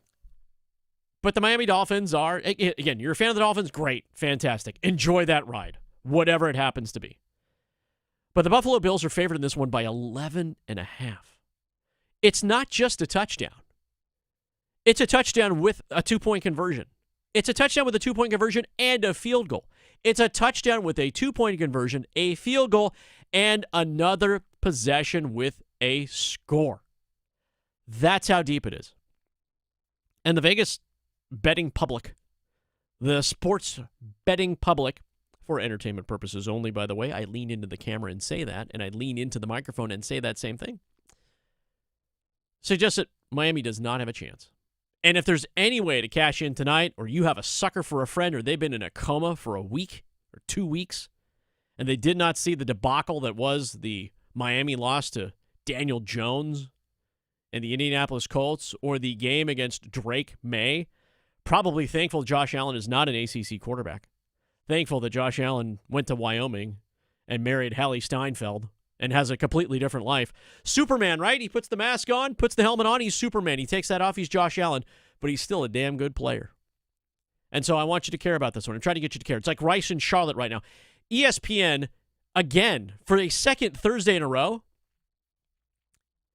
is in North Carolina talking about a North Carolina-based team. It's crazy. Last week they had two. They had Wake Forest and NC State, right? They were on the campus of Wake Forest.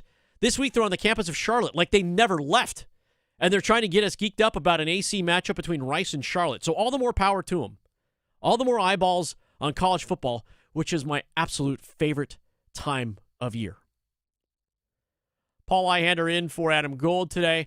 As promised, an opportunity to see, maybe entice one of you out there who played ball before and still harbors those dreams for basketball to maybe go out to an open tryout. Unheard of. They will not see me out there, but perhaps the team president of the Greensboro Swarm, Steve Suatoa, joining us here on the Adam Gold Show. Steve, thanks for coming on. I don't have that dream because I've been 5'9" since I was 14 years old. And I'm with you. 5'7", my man. 5'7" for me. And so while I do have handles, I do not have the speed. But for someone who does have the handles, does have the speed, and maybe has a little bit more modicum of talent than myself, you have open run on Saturday, right?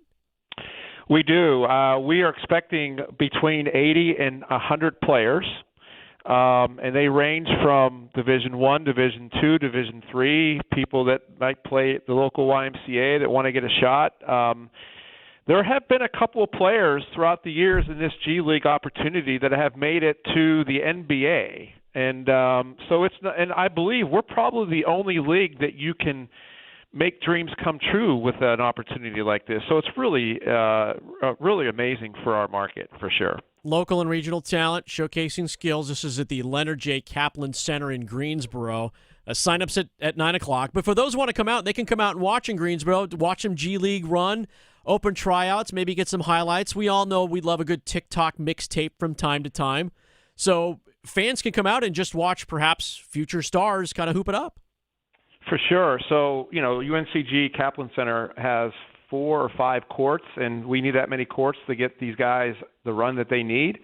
And, our coaching staff is here.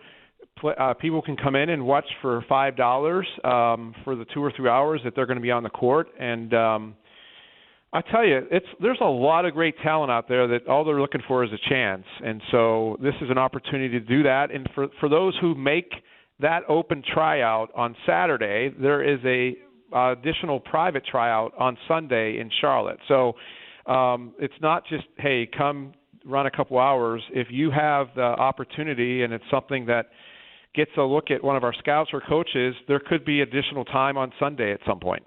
Team president of the Greensboro Swarm, Steve Suatoa, joining us here on the Adam Gold Show. Paul Ihander in for Adam today. You guys are moving into your 10th year of existence, which is really cool because we see a lot of movement, especially in professional ranks, where teams tend to move, whether it's arena situations, stadium situations, or funding or whatever. But you've been around for a decade. You've seen the evolution of professional basketball in Greensboro firsthand. And what has that development been like in terms of just fan base and just kind of the maturity of the franchise? Well, Paul, thank you so much for asking that. We're humbled of the support that we've had here over 10, going into our 10 seasons. 26 sellouts, the opportunity to build a team from the very beginning, from the scratch, so to speak, from colors of our uniforms, the mascot, what the court looks like, the packages that we create. Our fans are rabid. They're excited for our 10th season, and you see some really good basketball here. We wouldn't be here if it wasn't for the ownership group here with the Hornets, and certainly, as you know, Michael owned it for the team for a number of years, and now Rick and Gabe have taken over the reins the last couple of years, and we've really put a lot of investment on and off the court, and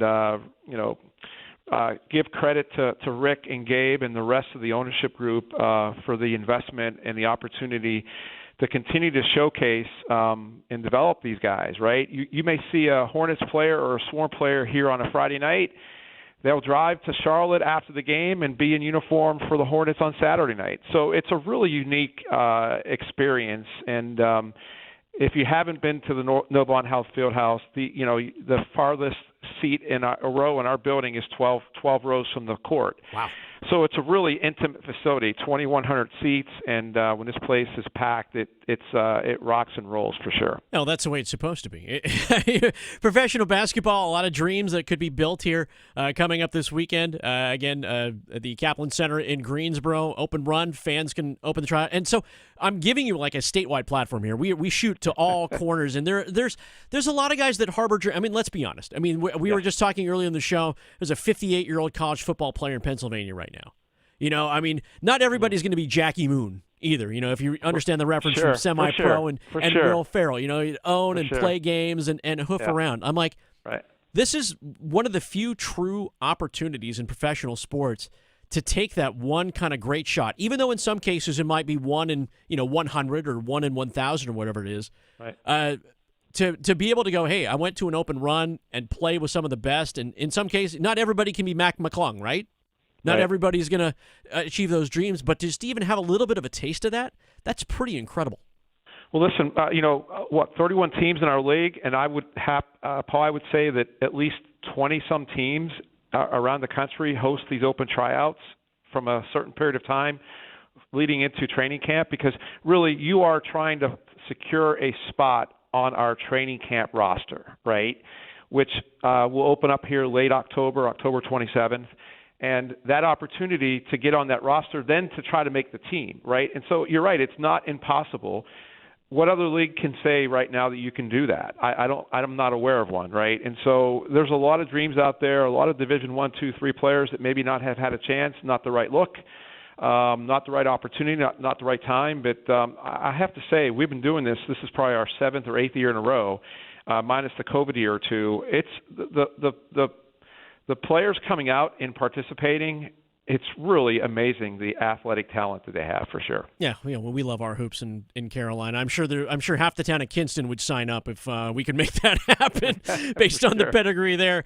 Steve Suatoa is the team president of the Greensboro Swarm, the G League, the NBA G League, the affiliate of the Charlotte Hornets. So I mentioned 10th season. I don't want to overlook that a little bit. Going into your 10th season anniversary season, I'm assuming you'll have a lot of 10 references everywhere and 10 birthday cakes and 10 fans, super fans, or what are you guys planning to do this season to commemorate the fact that this is a decade of basketball?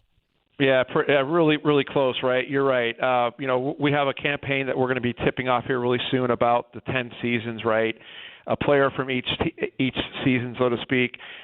We have a number of initiatives and community impact opportunities, as well as some giveaways and theme nights that will last throughout the season. So we plan on announcing our final theme and promotional schedule here a few days before the Hornets tip off here at the First Horizon Coliseum on October 15th, and we'll list that here in the next few weeks. But really cool things. We're excited to share that with the fans. Some really unique cool giveaways as well that we will announce. Wait. No, you can't take me down that road and not give me one thing, Steve. I'm like, this really cool thing. We got these great giveaways. There will be a bobblehead of a really great player that have played on the Swarm. Okay, there you go. Leave it at that. Okay, no, that's good. That's good. Bobblehead is a good thing. Bobbleheads are really popular. I'm just saying. I'm like very popular. People line up for those things. No question. There's no doubt about it. They don't line up for no, they do line. You know what? Here's the deal, Steve. They do. And you're a marketer because you're a team president, and you're a G League team president, which means I know you wear a ton of hats. You got to do a lot of things. You got to sell popcorn some nights. I have no doubt about that. You and I both know that fans love free crap. Yes. They love free stuff. Well, we're hosting a Fan Fest event here on November 1st. More information coming, but we're handing out something nice and free for the first so many fans walking through the Fan Fest on November 1st. Look at that. You're coming up you're here, right? Too vague. It's way too vague for me. You've opened up the door, but no. Listen, it's really important. And you make a really good point. As important is what we are able to give back to this community, right? Our players are out. We're out. It's really important. It's part of our DNA. And, we wouldn't be where we are today if it wasn't for the help and support of this community from a business perspective, from an individual perspective. This is a great basketball market. You know that. Carolina is known for that. And we're looking to really making the playoffs for the first time ever in our franchise history this past season. Nothing to go but up. And so we cannot thank this community for the support and the continued support that they've shown us. Well, sports is certainly the great provider when sometimes we look to be divided, and sports always brings us together, and you've certainly done that with the Swarm in Greensboro. Steve Suatoa is the team president of the Greensboro Swarm.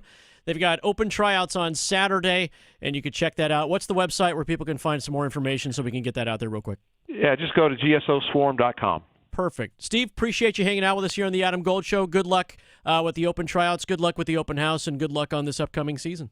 Thanks, Paul. Talk to you soon. All right. Steve Suatoa, team president of the Greensboro Swarm. Always good to catch up with the teams, and certainly the movers and the shakers.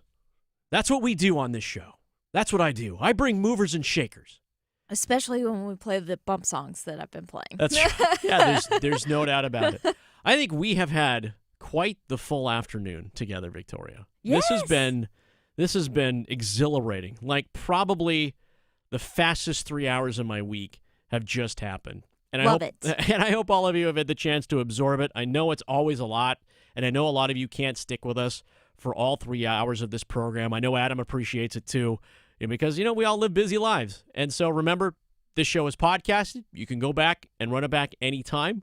Just search out Adam Gold Show. Certainly on YouTube, you'll find a lot of it there. And certainly for those of you in the home market in Raleigh, in the Triangle on 99.9 The Fan, you can listen through the app as well as subscribe to the Adam Gold Show podcast. So it's been quite the ride for the first day of Carolina Hurricanes training camp. Great to catch up on those aspects of things. Remember, you got Thursday Night Football tonight all over the place and a lot of local ties. Not necessarily with that Buffalo-Miami, although I do have an acquaintance playing in that game for the Buffalo Bills, so I'll be rooting for him. And, of course, Rice and Charlotte tonight in Charlotte. So a little bit of everything for a little bit of everyone. As I mentioned earlier on, felt kind of like a tornado parlay and a tornado kind of show, but appreciate y'all hanging out with us today. As I like to say, thank you, Victoria. Enjoy the sports day, everybody. And for those of you who know how I go, keep it on the shiny part.